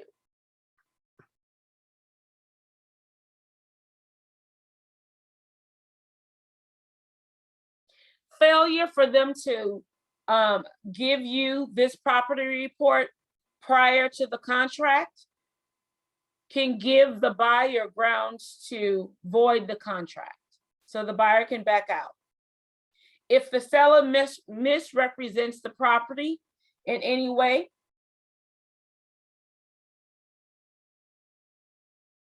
the buyer can sue the seller for civil damages. Failure to comply with the law may subject the seller to criminal penalties of fines and imprisonment. Anybody need me to define imprisonment? Clank, clank. Jail. Drop the soap. I don't know, but I don't want to go to jail for selling property that's not, look, there's enough houses out here I can sell than selling some houses that don't even exist yet. Plus, I gotta wait 6 months to get paid for that. So I want to sell this house that is already built. Even though I will sell a new house, but I'm just saying, you don't get paid on, okay, word to you, broker, you will not get paid for selling a new house until it is closed. So if it takes 4 months to build that house, you will be paid in 4 months. I don't know about you, but I can't eat money that I'm only going to make 4 months from now. I can't pay a bill with that. Like, it's just not in my hand money. So I like to sell a house that's existing. It's my first line. Like, I love people that want existing houses. I'll sell a new house. Oh, most definitely. But there's nothing like a house that's already standing. So let's go to the septic system. I'm going to change my screen share because we're going to talk about, going to share the PERC test.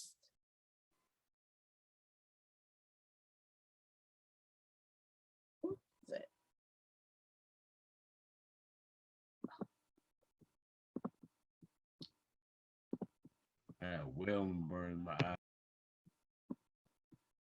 Do y'all see that? House like this out of the country is a septic plan. What to do with the waste and water that needs to leave that building. Now, it needs to go into a septic system. There's a couple of key components to a septic system. One is a septic tank. Now, this tank will accept waste and water. Now, the solids will stay in the tank and be broken down over time by bacteria. But the water that'll pass through the tank will now go out through a leach field. Now, a leach field is a series of pipes, perforated pipes, that sit below the substrate of the soil. The water will trickle or drip down through the ground. Now, to determine if you can even have a septic system, it starts with a PERC test. Brendan Zabricki's with the town of Essex. You've had your share of PERC tests, right? I sure have. So what's a PERC test? Well, that stands for percolation test. And it's a field test to simulate how wastewater will travel down through the soil once a septic system is built on top of it. How fast it'll pass through, sort of like water going down through the coffee ground in a filter. That's a good analogy, yes. Okay. So what have you done to get us to this point? Well, previous to this, we dug several deep holes, about 10 feet down into the ground. Okay. That allowed us to get a look at the various soil layers that you're going to find whenever you dig here in New England. All right, so this is topsoil. What are you seeing? What am I seeing? Well, as you just mentioned, this is your topsoil. Then you go through a layer known as subsoil. You then finally get down to a layer that is really the glacial material. In other words, the glacier brought it in. Yeah. We have determined that this is the most restrictive or most limiting layer in the soil profile. And the septic system code requires that we actually perform the PERC test in that most limiting So layer. you're testing at almost the worst place. The worst place that you're going to have underneath that system. That's All right. correct. So that looks pretty dense right here. So not That's accept right. water too well. And that's exactly right. So what we did after that is, knowing what we had in the deep holes, we just had the machine dig down a shelf to the top of that most restrictive layer. Right. And we're ready to dig a PERC hole that's about 12 inches in diameter and about 18 inches deep. Okay. Then we're going to fill that hole with water and let the hole sit for a little while to make it saturated. That will be a great simulation of how soil will behave when it's wet underneath the leach facility. Then we will use a ruler to watch the rate at which the water drops down through the hole over time. And that will give us what's called a perk rate or percolation. So what happens if the rate doesn't drop fast enough? If it doesn't drop fast enough, that would be a limitation to the site that you may not be able to build a septic system in this It's particular a pretty important location. test then. It is very important. So I'm just going to take this water, pour it into the hole against a board that I've already got set up. What's the board do? What this does is it puts the water into the hole more gently so that we do not stir up the fine material in there. And we want to bring this water level up to about 12 inches. And we're going to maintain that level for about 15 minutes, again, to simulate saturated conditions in the soil. Okay. Okay, so we'll check that. We're about 9 so far, so we're going to need another bucket of water.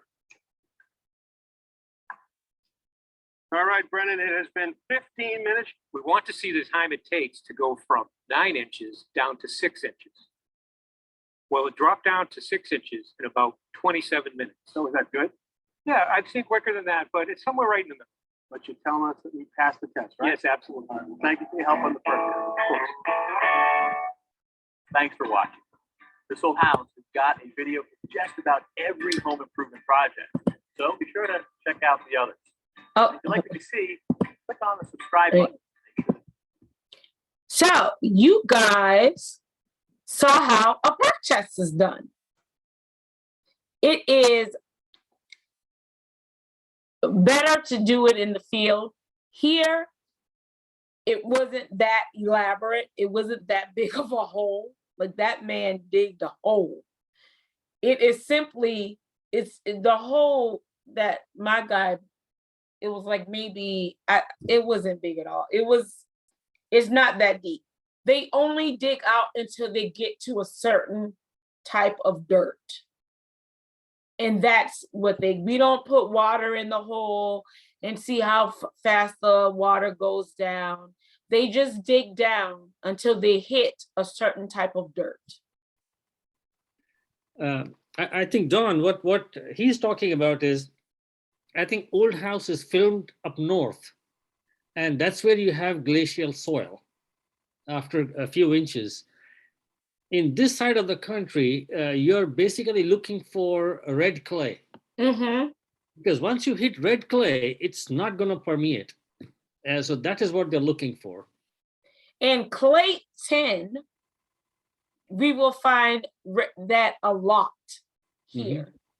So that's why a lot of places here don't do septic. We have a lot of, we're attached to, water and sewer down this way. But we do have people that have septic systems. But I've seen a lot of perk testing done because people buy, more acres here because it's so rural. But it's just fascinating to see. I've been raised off septic systems, but I just think it's nasty, especially when you got to empty them. The smell alone will make me gag. I think I'll probably die. But brokers should verify what type of septic system is used, the number of bedrooms that are permitted, and always, always, always get a copy of the septic permit from the county. Always.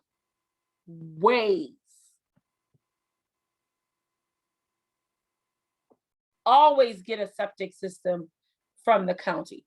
North Carolina state law requires that every residence and place of public assembly have an approved system for sewage disposal. They want to know where the hits the fan.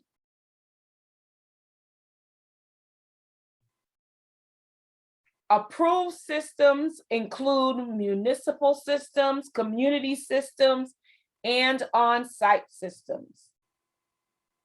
The question of sewage disposal is a material fact. So you have to do your research. You should advise your clients that they need to have a suitable test performed. When we are doing our due diligence and the house has a septic system, I always have a septic guy come out and test the system. Always. I want to know when the last time that septic was pumped, what kind of system it is. This is the first, like I know more about poop now than I've ever known before. I know what a sub pump is.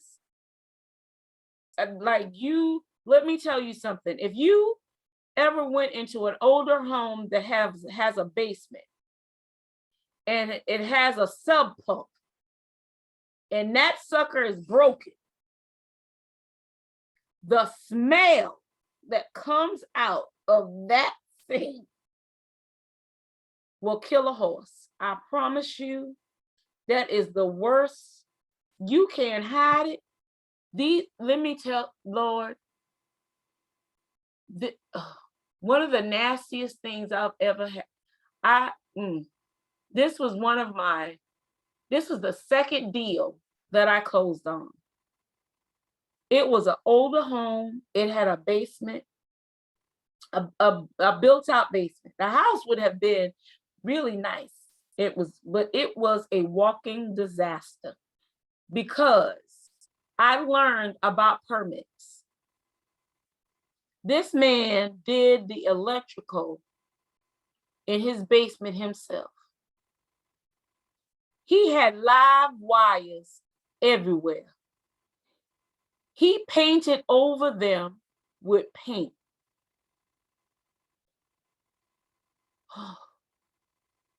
They were sticking out of walls. Let me tell you, I was so happy that I had a home inspector that was knowledgeable and kept calling. It got to the point, he kept calling my name so much, I just stood there. I was like, I'm not even going back upstairs. Just tell me. He was like, do you smell that? And I was like, I smelled something when I was down here. And I just thought somebody used the bathroom. And, because it was an occupied house and just didn't, the smell. No. The people had an open the pump it was open. The guy said he was redoing it, like he had it replaced, but he didn't seal it. It was Lord. We walked away. We have that due diligence money. We do not want this house. Somebody did end up buying it, and it was a for sale by owner. They did not disclose a lot of things, but that's when I learned that working with a for sale by owner, you have to really do your due diligence as a buyer's agent and make sure that your clients know, get the septic system checked. Even before you even go under contract, have a home inspector walk with you through the house before you put in a contract. Because there are certain things I know now to look for before I even allow my clients to think about putting in a contract. I know how to look at a roof to see if it needs to be done. Ceilings. Because when you walk through a house and look at it, do you look up? People usually look eye level, right? You just look around, you look at the walls, you look at the furniture in the house, you look at the decorations. You're not buying the decorations. You're not buying the furniture. You're buying the house. You look up at the ceiling for cracks, water stains. You look at the side of the walls, cracks. are a sign of foundation issues. You look at the floor to see if it's leveled, because you can see it with the eye. People think you can't, but you can. I've learned to look for those things. I look under the house, and I'm scared of bugs, but I will get in a crawl space and see if there is a vapor barrier, if there is moisture, if the walls are wet. You listen, y'all gonna be dirty. Y'all don't go looking cute. Don't go looking cute. Don't you'll have in your trunk some rain boots, some sneakers, some old paint, because you're gonna be getting dirty. If you want to do your due diligence, you will. And your nose will let you know. If it smells moldy, did you know you can smell mold? Mold has a distinct smell. You know what else has a distinct smell? Cat pee. I can walk into a house and smell cat pee. I can smell catnip. Some people will say, I never had animals. The lies. You've had a cat, a dog, and some gerbils. Gerbils have a distinct smell. How do I know? Because my kids got two. Them things are nasty, and they throw their poop. Did you know that? They throw it out. My daughter's gerbil is crazy. It shakes the cage. It's psychotic. I think it got some issues, a learning disability or something, because the thing is crazy. You should see. I watch it every day. I go in there, and that thing's supposed to be sleeping because they're nocturnal. But every day, I don't think that thing sleeps. It's shaking the cage. I can hear it. It's trying to get out. It's trying to break out. They know. Don't get me started. Anyway, let's talk about straight piping with septic systems. It's where wastewater is discharged directly into the yard or into a nearby creek or stream, rather than any approved treatment system. I live near that. Here, it's the Neuse River. Let me tell you, I live near there. Let me tell you something. Don't get no fish that people be getting from the Neuse River, because I promise you it smells like food. Because the plant is right next to the river. They say it's the plant. I say no. It's that river. Because you can't tell me that the plant that's located so close to that river, something doesn't seep out. I'll take this right here. Because the Neuse River, if you ever look at the news and they tell you the fecal matter, they test the fecal matter in the Neuse River. And it is sometimes very high. Do you know what fecal matter is? North Carolina comes under what they call is for EPA's super funding. And it is because of the pig farming, hog farming, and because of Neuse River. Gross. And people be swimming in it. That's like a bathtub. I take baths, but I'm not taking no bath with nobody. Like a pool. I'm not swimming in that. That's people in all their juices and things. That is nasty. No amount of chlorine can kill that amount of germs. That is just, But straight piping is illegal because state law requires that any person owning or controlling a residence, place of business, place of assembly, you must discharge all wastewater directly into an approved wastewater system that is for that specific use. So straight piping is illegal. Wastewater includes gray water. It's used for dishes, laundry, bathing, and black water is sewage. So know what wastewater is and know what black water is.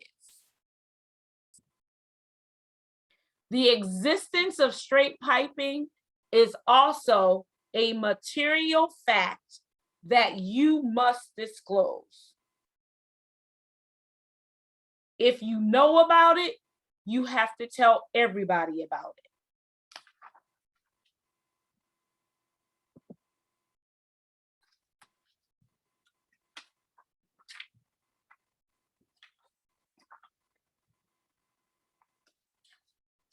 So they got a class activity, but first let's do, it's 8:30. Break, 8:40.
We on our last second. No. We on our last break. Damn it.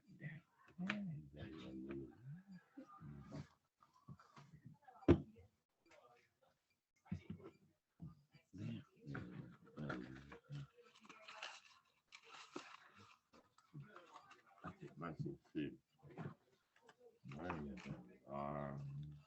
That whole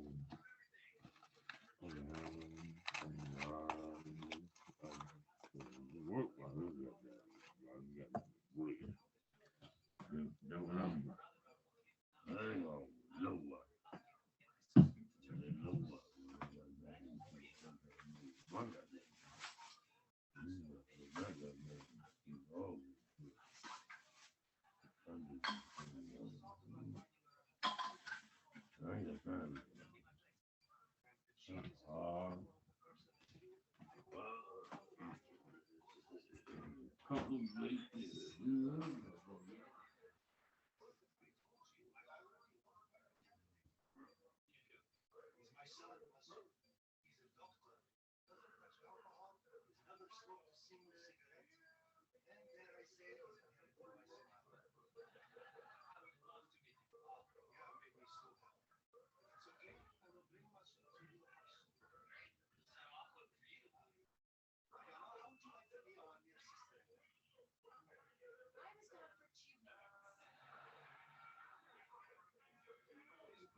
Can I have my electronics since I'm not going to school tomorrow?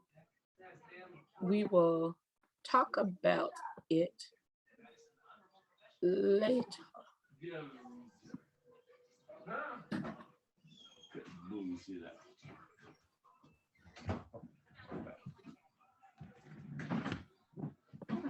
I'm back.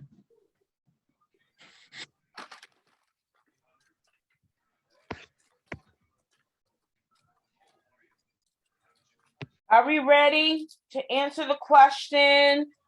Yes. Yes.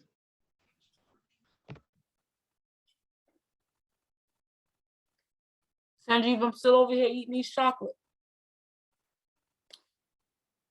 These kids gonna stay home from school tomorrow. I ain't gotta get up, so I'm gonna be all right. I'm hungry. I don't have nothing else to eat. Tired of drinking food. Okay. Answer the question.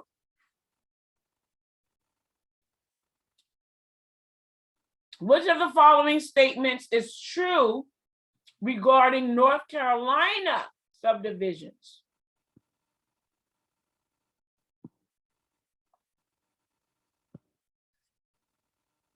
A, B, C, or D? The final subdivision plat must be recorded before closing on any lot. Subdivision is any parcel of land divided into 5 or more lots for the purpose of sale or development now or in the future. No contract to purchase any lot is allowed until the final subdivision plat is recorded. Subdivision streets must be privately maintained by the developer until the last lot is sold to the public. Says which of the following statements is true for North Carolina? North Carolina, remember, North Carolina subdivision lots.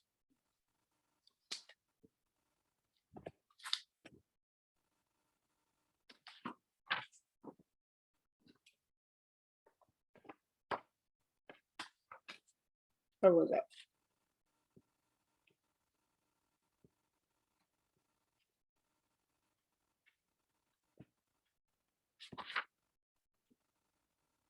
Oh, what's it say?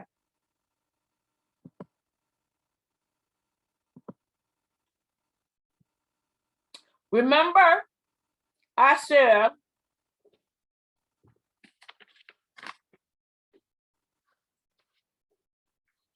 because remember it said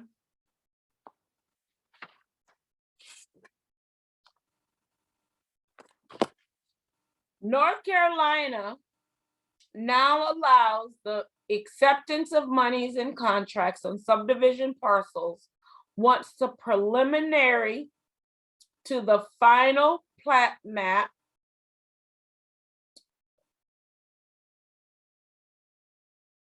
is sold.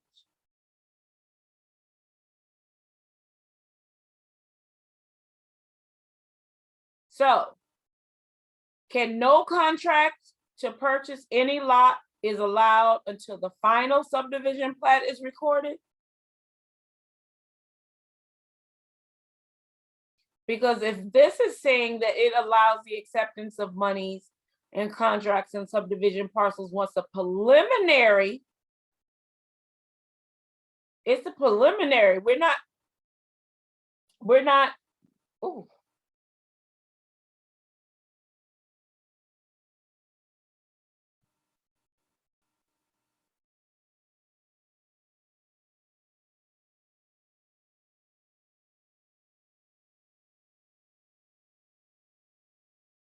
What is not allowed?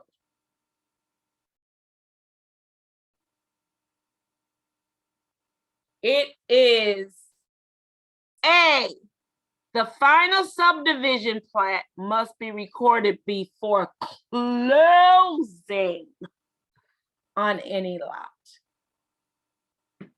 Remember that last one? I said a broker who closes a sale on a lot before the final approval of the subdivision is granted and recorded, you may be subject to a civil lawsuit and criminally prosecuted, as well as face disciplinary action by the North Carolina Real Estate Commission. So you can purchase the lot before the final plat is recorded, because you can purchase it during the preliminary. Remember? What is true is you can't close on the lot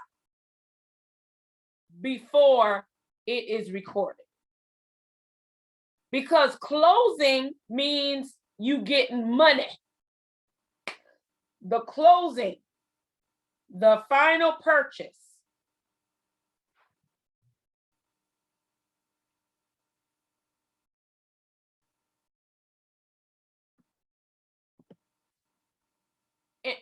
I just closed y'all out.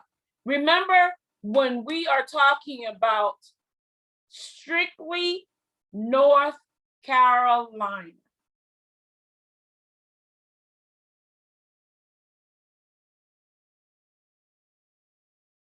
And it was that last one I told, and somebody told me to repeat what I said. You going to jail if you sell it before it is recorded.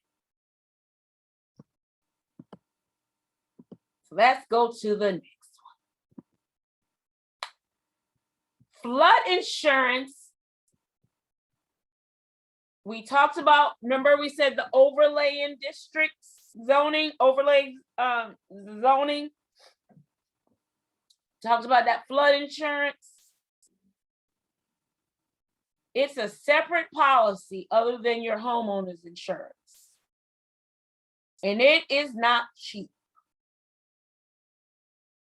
And you know, I don't know about you, but because of the recent events of what's happening in the world, especially in North Carolina, we have had areas that flood that they said has never flooded before. So in my mind, I'm like, is this something that I should just get, even if it's not required? Because if my house floods and I don't have flood insurance, maybe somebody else can answer this question because I'm not an insurance agent. If, say my house floods, but I don't have flood insurance, I'm not required to carry it because I'm not in the flood zone. But if it floods, can I still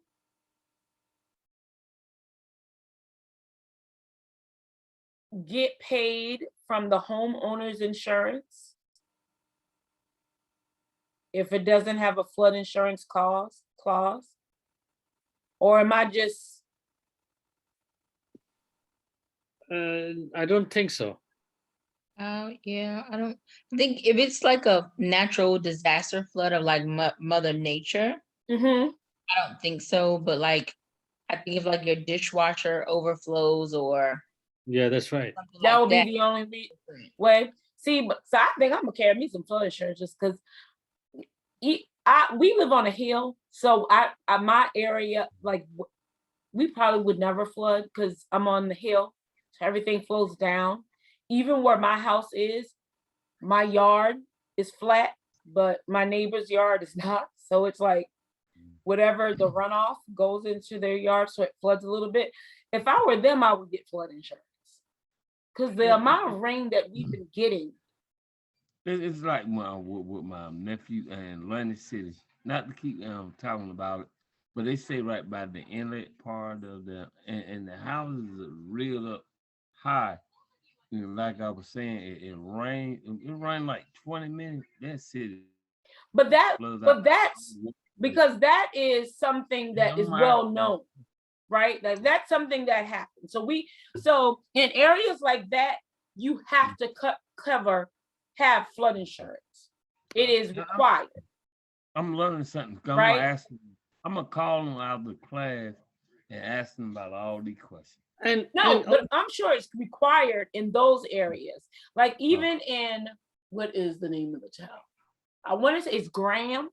They Right. build their houses, their AC units are on top of a platform off the ground because of the flooding, right? So they're in a flood area. So they build the homes because of that reason, how they build them.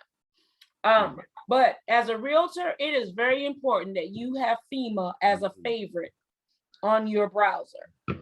Because when you're looking up homes and before I even go, for example, I have to go show houses this weekend. So tomorrow, my job would be calling clients, scheduling appointments, and printing out CMAs and all the information about these houses.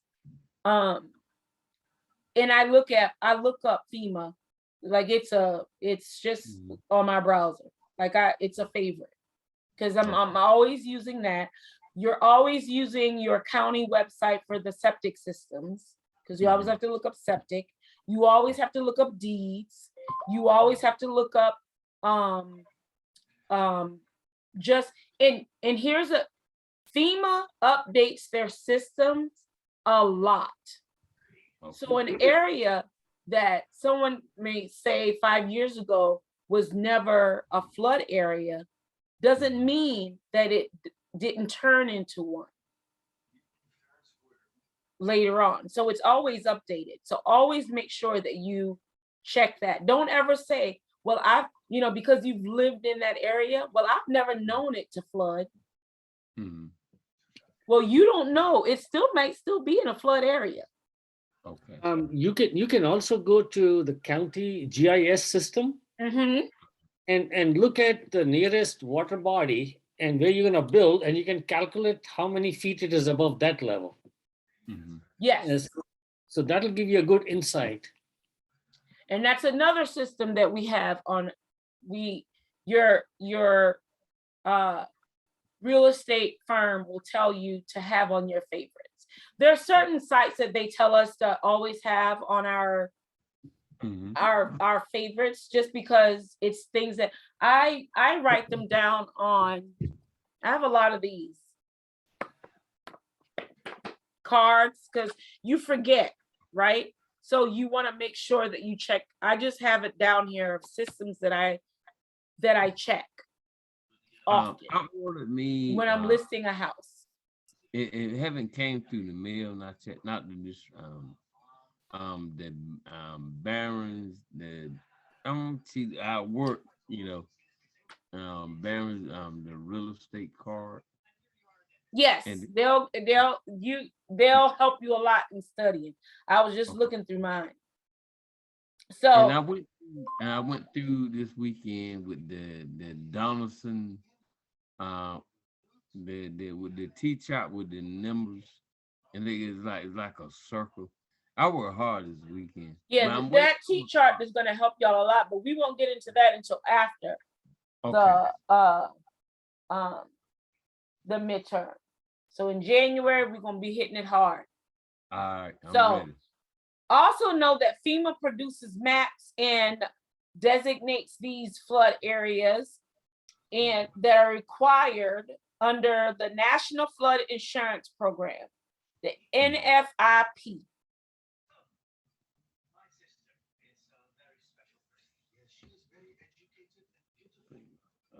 If a federally related mortgage loan is to be used for properties within those areas. So if you're getting a federally funded loan and it's in a flood area, then you are required to have flood insurance. Mhm. And it is a separate policy.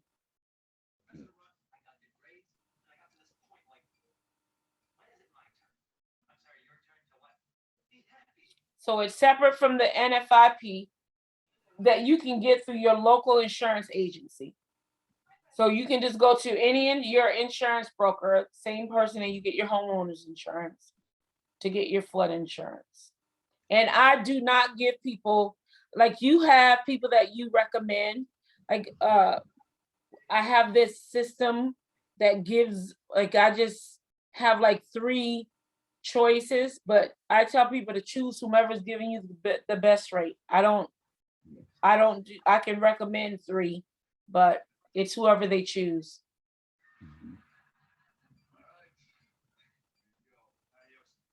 And there's a lot of restrictions to the type of improvements and elevations of the improvements in these areas. You should always inform your buyers about the possible flood areas and have them review the maps compiled by the Army Corps of Engineers.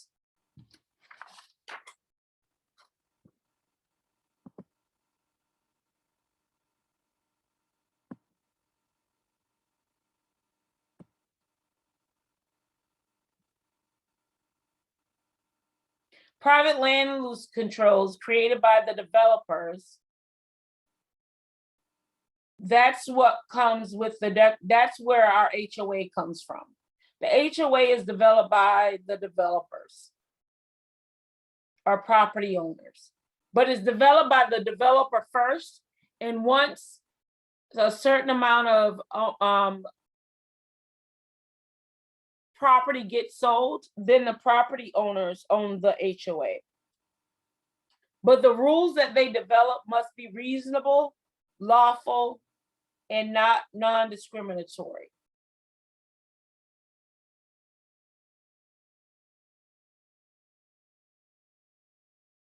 When public zoning and private covenants conflict, the more restrictive rule will apply.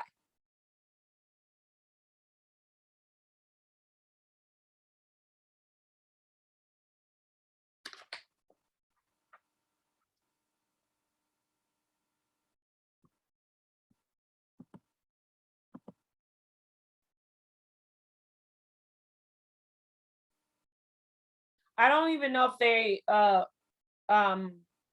one thing that we need to make sure as brokers, we should make sure that the public road access is available.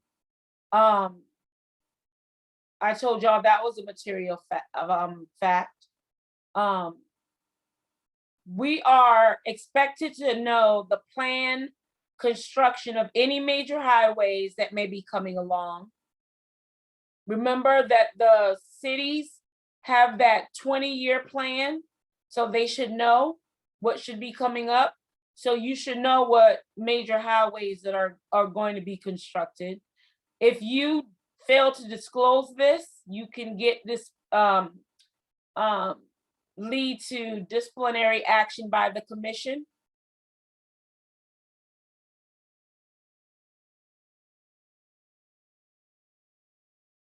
Many states have enacted laws that prevent builders and private people about the waste in the septic systems.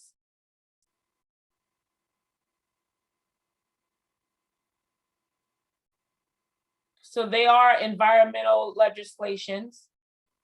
And I think I told y'all last Tuesday about the wetlands. I made mention of the wetlands, lands where groundwater is at or near the surface of the ground. And they want to keep this protected.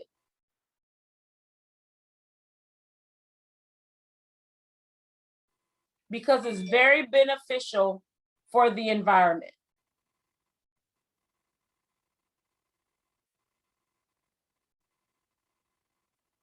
It's where we store floodwaters, and that's where surface water flows to.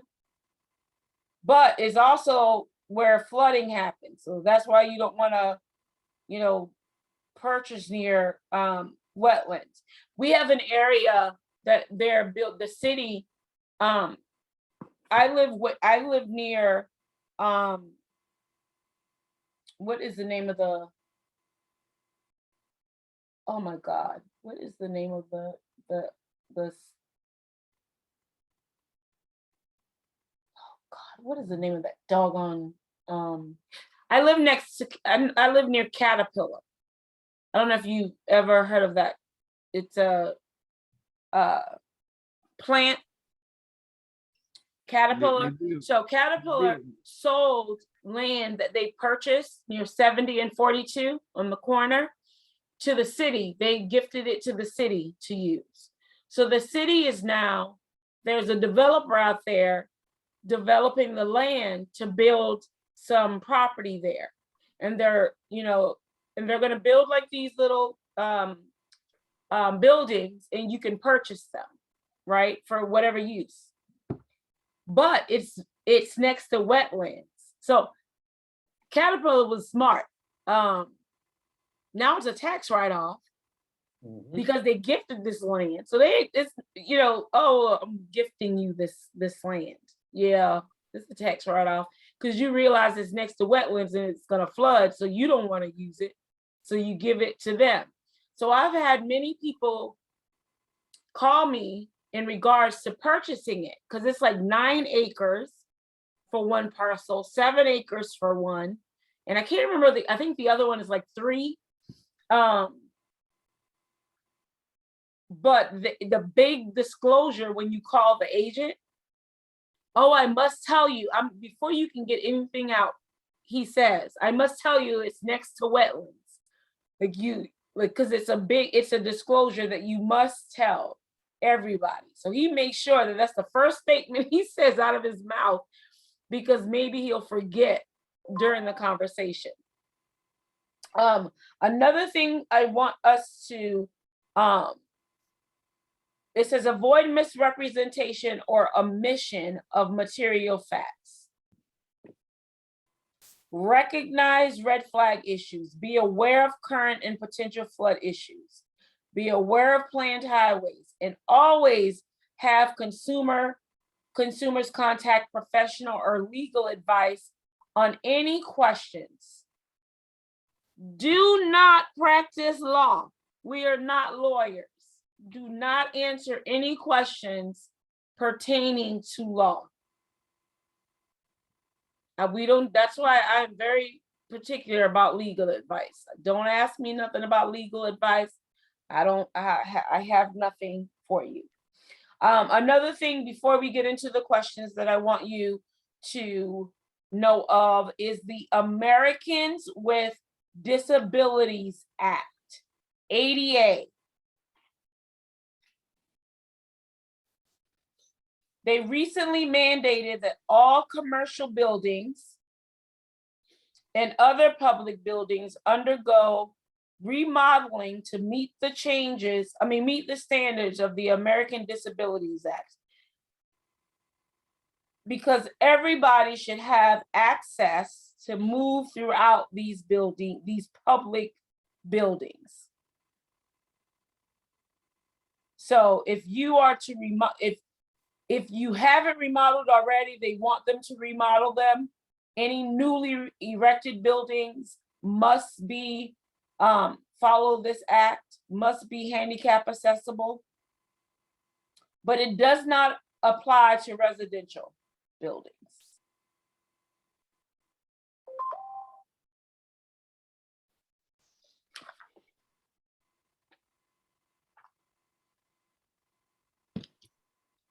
One of the most public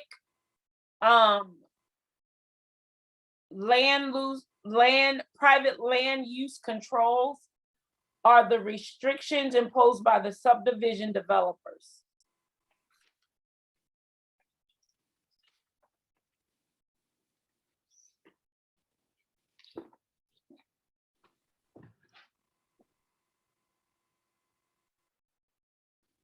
Know what the declaration of restrictive covenants are.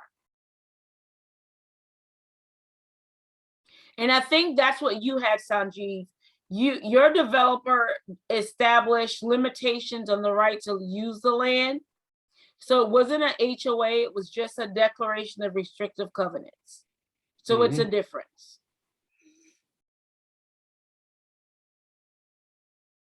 So, and it's included, so they say it's included in the deed and it's binding, but who is there to enforce it once the developer leaves? Because the developer isn't going to come back to look and say, oh, well, he erected something and it was, you know what I mean? Once they go, they go. Because there's no need for them to, there's nothing else for them to develop. There's no land left.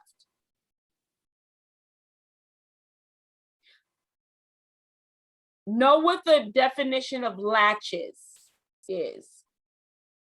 Latches, loss of a right through undue delay or failure to assert it.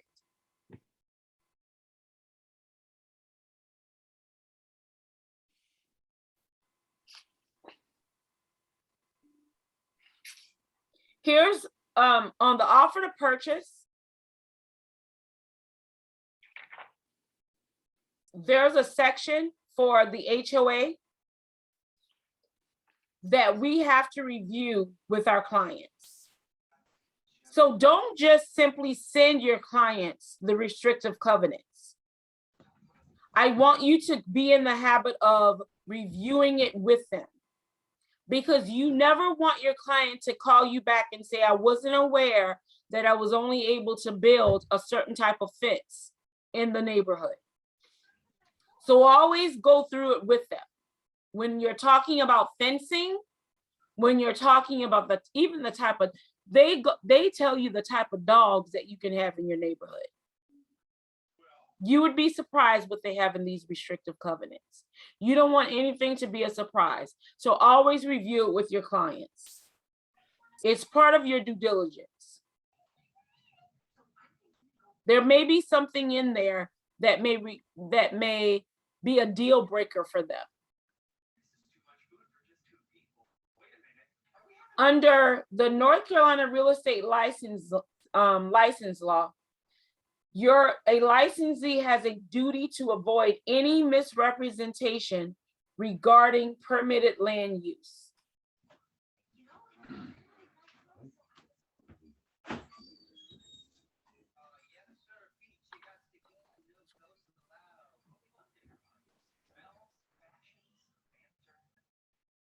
Some things are, remember when we talked about grandfathered in? legal, non-conforming use. And some may be illegal violations of the current covenant, illegal non-conforming use. If your buyer has a question about that, always refer them to an attorney.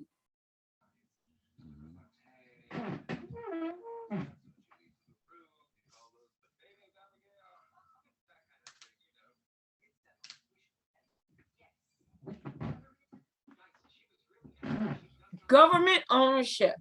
The government always encourages private ownership of land, right? So the government is always, or your city is always selling property. If you see a piece of property that's not, there's nothing there, always check with the city, county, town, wherever you live in to see who owns it. Because you may be able to purchase it, right? A certain amount of land is always owned by the government because they want to use it for something. They may need it for a school, houses, and always, and the state always gives the military land to use. But if you ever notice, it's always in a section where nobody wants.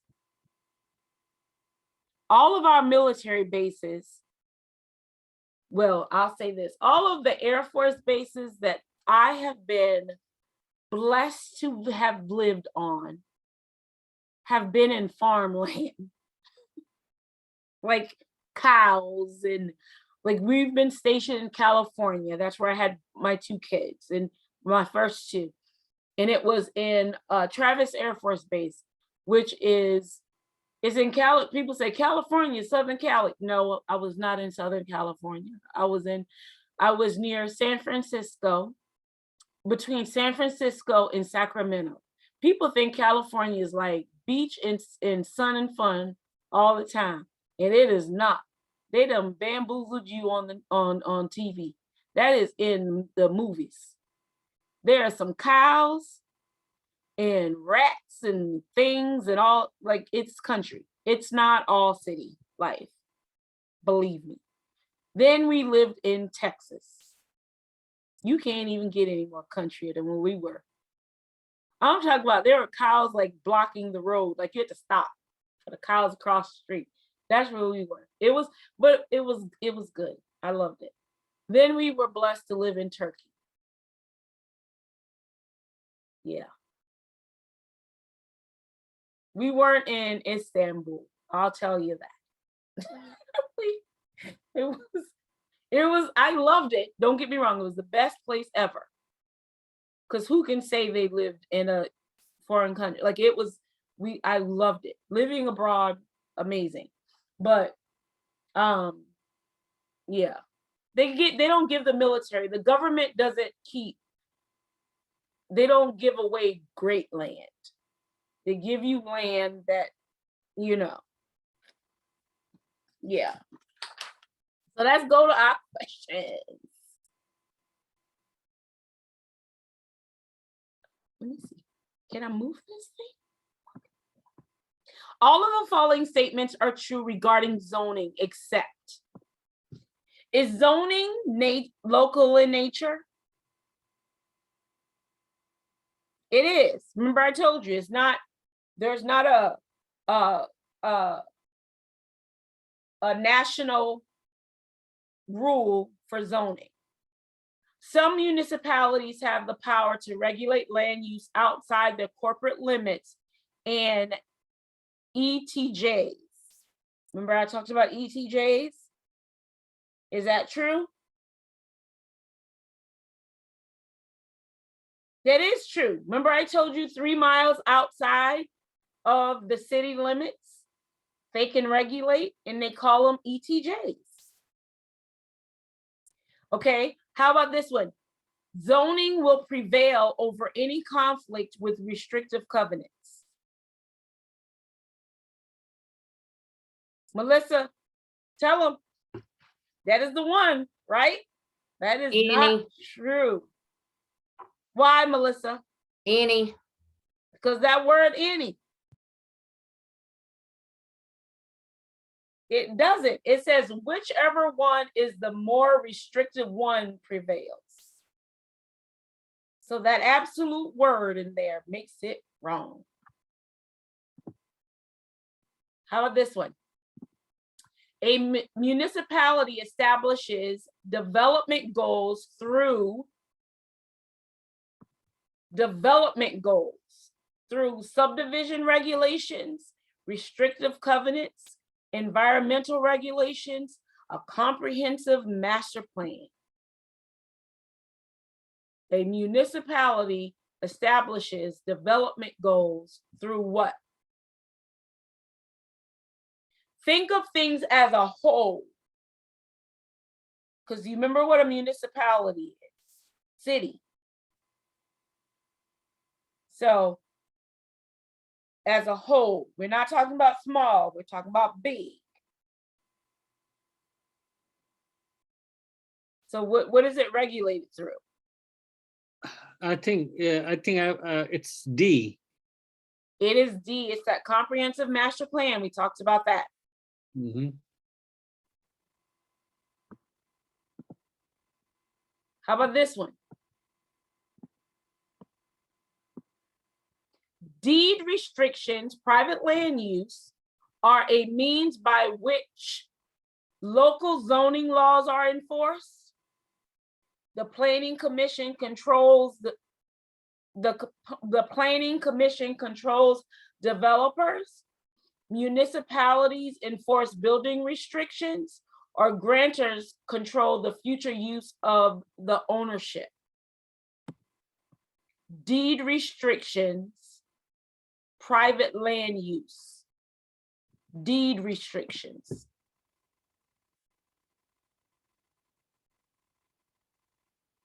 Think about who gives you a deed.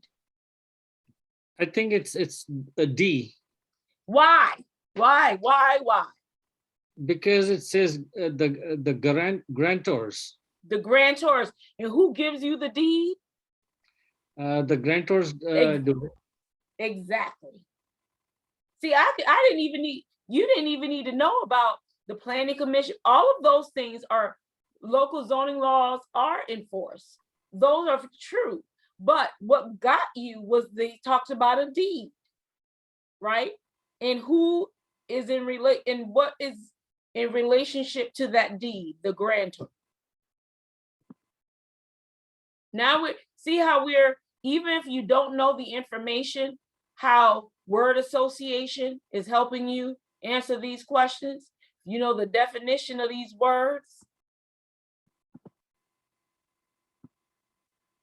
A county issued a building permit to a homeowner for the addition of a family room and an additional bedroom with full bath. Before the addition can be occupied for use, no further permission from the county is needed. The adjacent neighbors must give written consent for the addition. A county must issue a certificate of occupancy. The municipality must finalize a special use permit.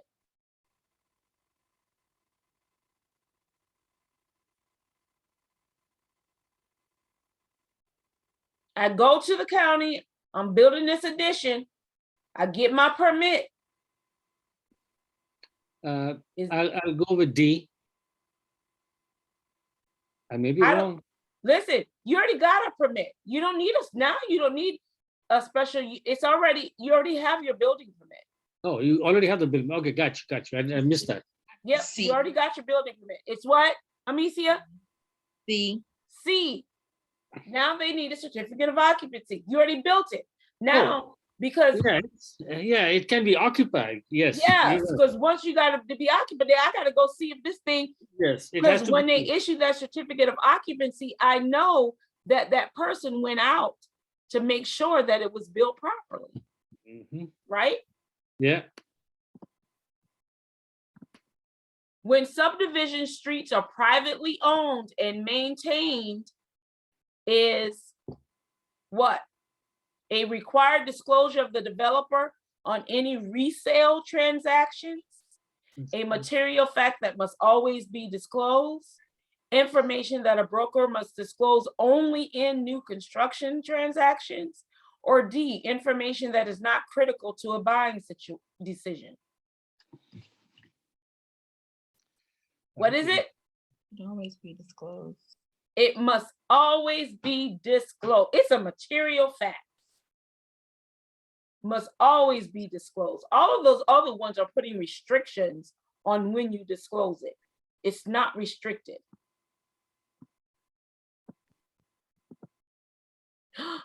Is that it? That is it. Yeah. And we did it on time. Look at that.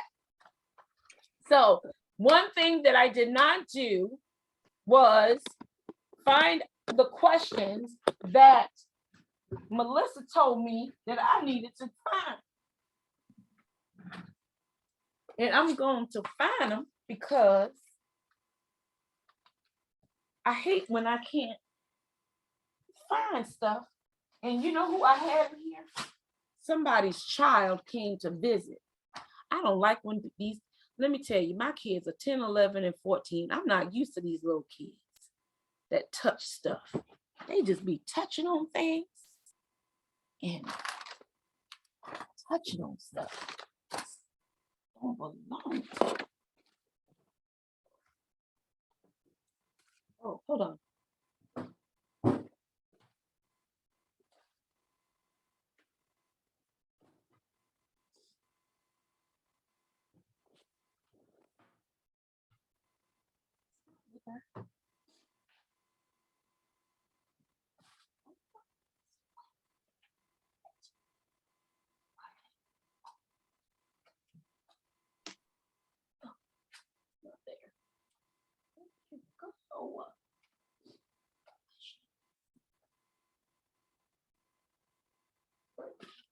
Oh, I got it. Okay, well, what was the first question?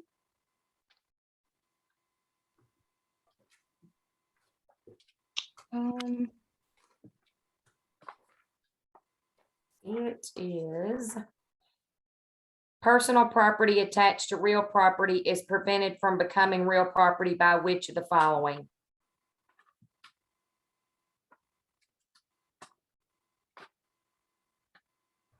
I don't have those that test either. Either. What was the header? Chapter 2? Property ownership and interest, and it has 1, 2, 3, 4, 5 pages to read before the questions start. It's got key terms on the first page. The second page is encroachments. And then just like a summary. It may be identical to what's in the book. Let me look.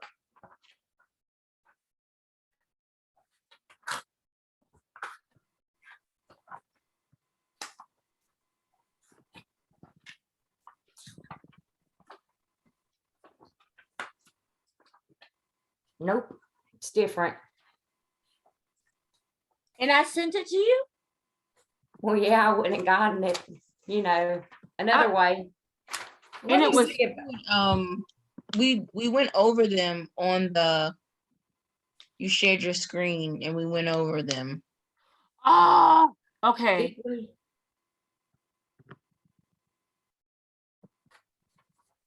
Okay, hold on.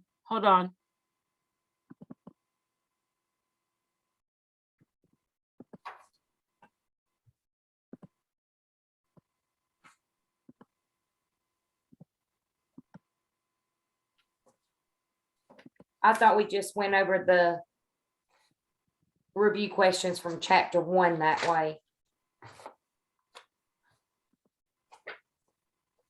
And it was, I don't know. I know it was 55 of them or 54. I wrote all the answers down, but I never had the questions. There's 31 of them, 31 questions.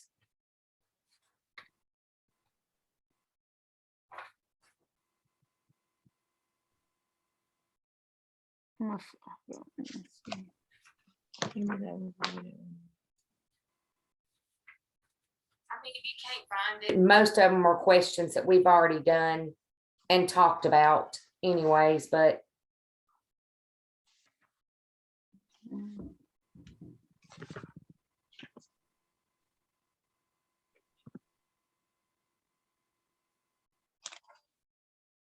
So the 55 questions, where did those come from? Let's see.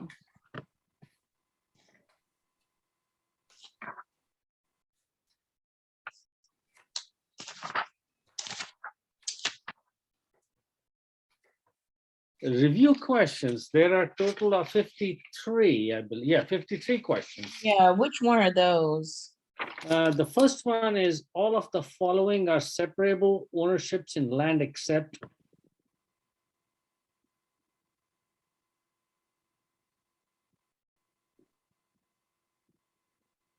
And they're review questions. I don't know.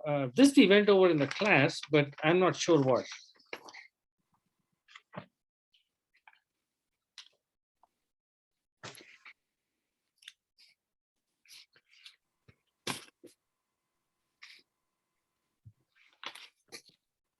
let me see if I can find out when you emailed it, because I don't delete emails. That may help.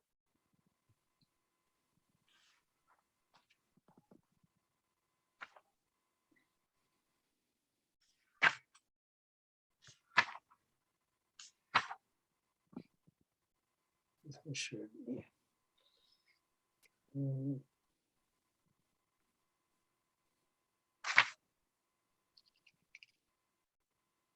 A lot of stuff I might delete by Oh, mistake. hold on. with the Let me phone. share. Let me. But I probably got some of most all of them. Let me do a new share.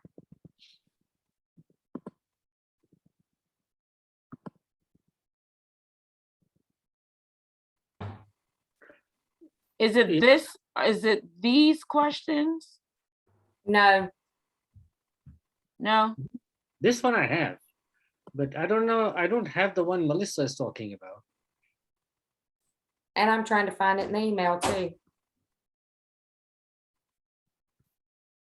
These are 53 questions, I Dawn. promise I'm not crazy, y'all. I have it sitting right here in front of me.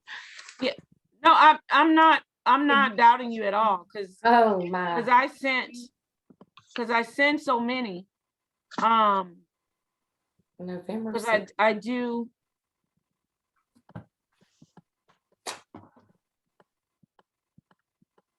And I'm trying to find it for you.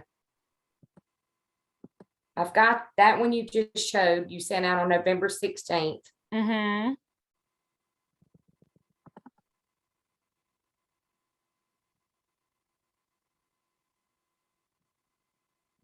Let me share the screen.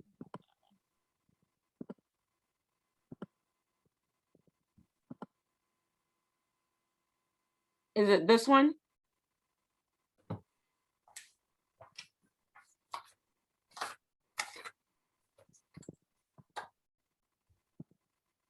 Nope. No. Because I Let me don't see. even. I can unblur my screen real quick. Let me Hold see on. those questions. Because this is. How many questions?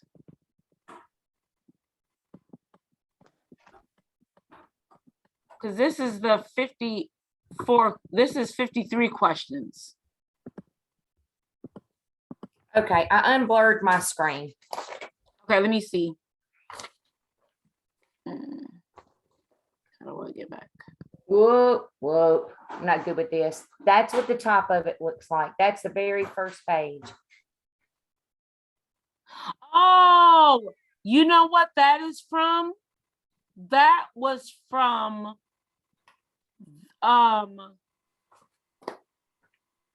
the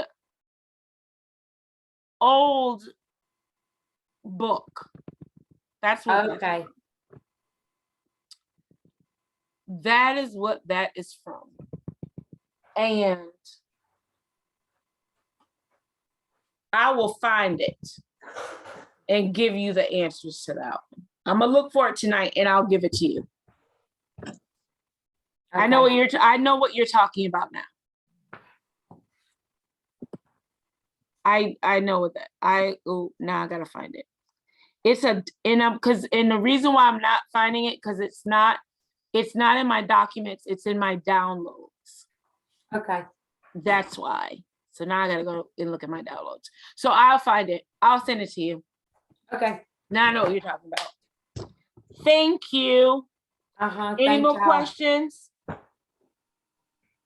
And any other questions and answers that I can that I'll like practice questions with the answers that I have on my computer, I'll send you guys to so you guys can study. And remember, study the questions. So next Tuesday is the midterm is that? Yep. So next Tuesday is the midterm, and we won't have another class until after Christmas. Okay. So the 21st is the midterm, and we won't have another class until the 28th. 20.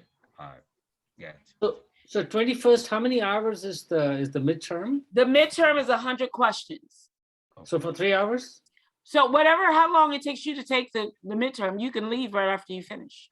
Oh, got you. Okay. Yeah. So we will be on Zoom, but you'll have your own screen up taking the test, and it is online. I don't know if you guys got the email, but I sent you an email with a password.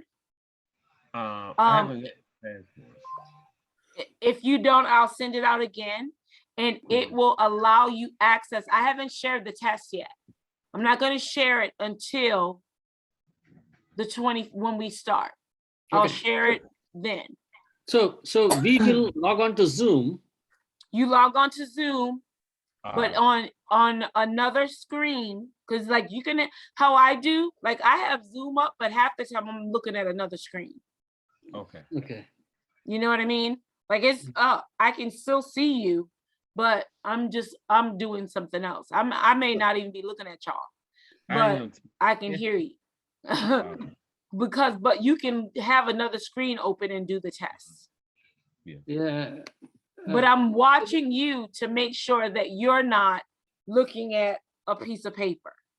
Got you. That's the goal, is to make sure that you're not looking at notes while you're taking the test. Okay? All right. So I got you, Melissa. We found it out. Everybody else is like clueless. I know I was, but we all right now. But remember, if you have any questions before then, please reach out. I'm always on my computer. Okay. I'm not So gonna we be in just a need to coma, but I'm gonna practice get another candy. all of the practice questions and reviews that you sent to us. Huh? We need to practice all the reviews and the questions that you sent to us. Yep. And the questions at the end of each of your units. Okay. Go over those too. Okay. You will ace this test. Promise. So when we go through everything that you sent us, we'll be fine. You'll be fine. All right. No worries. I'm not worried. I know you guys will do good. We got it. Okay. All right. You guys have a good night and good weekend. Thank you. All right. You too. Bye-bye. Bye-bye. Bye-bye. Yeah, be blessed. You too. All right.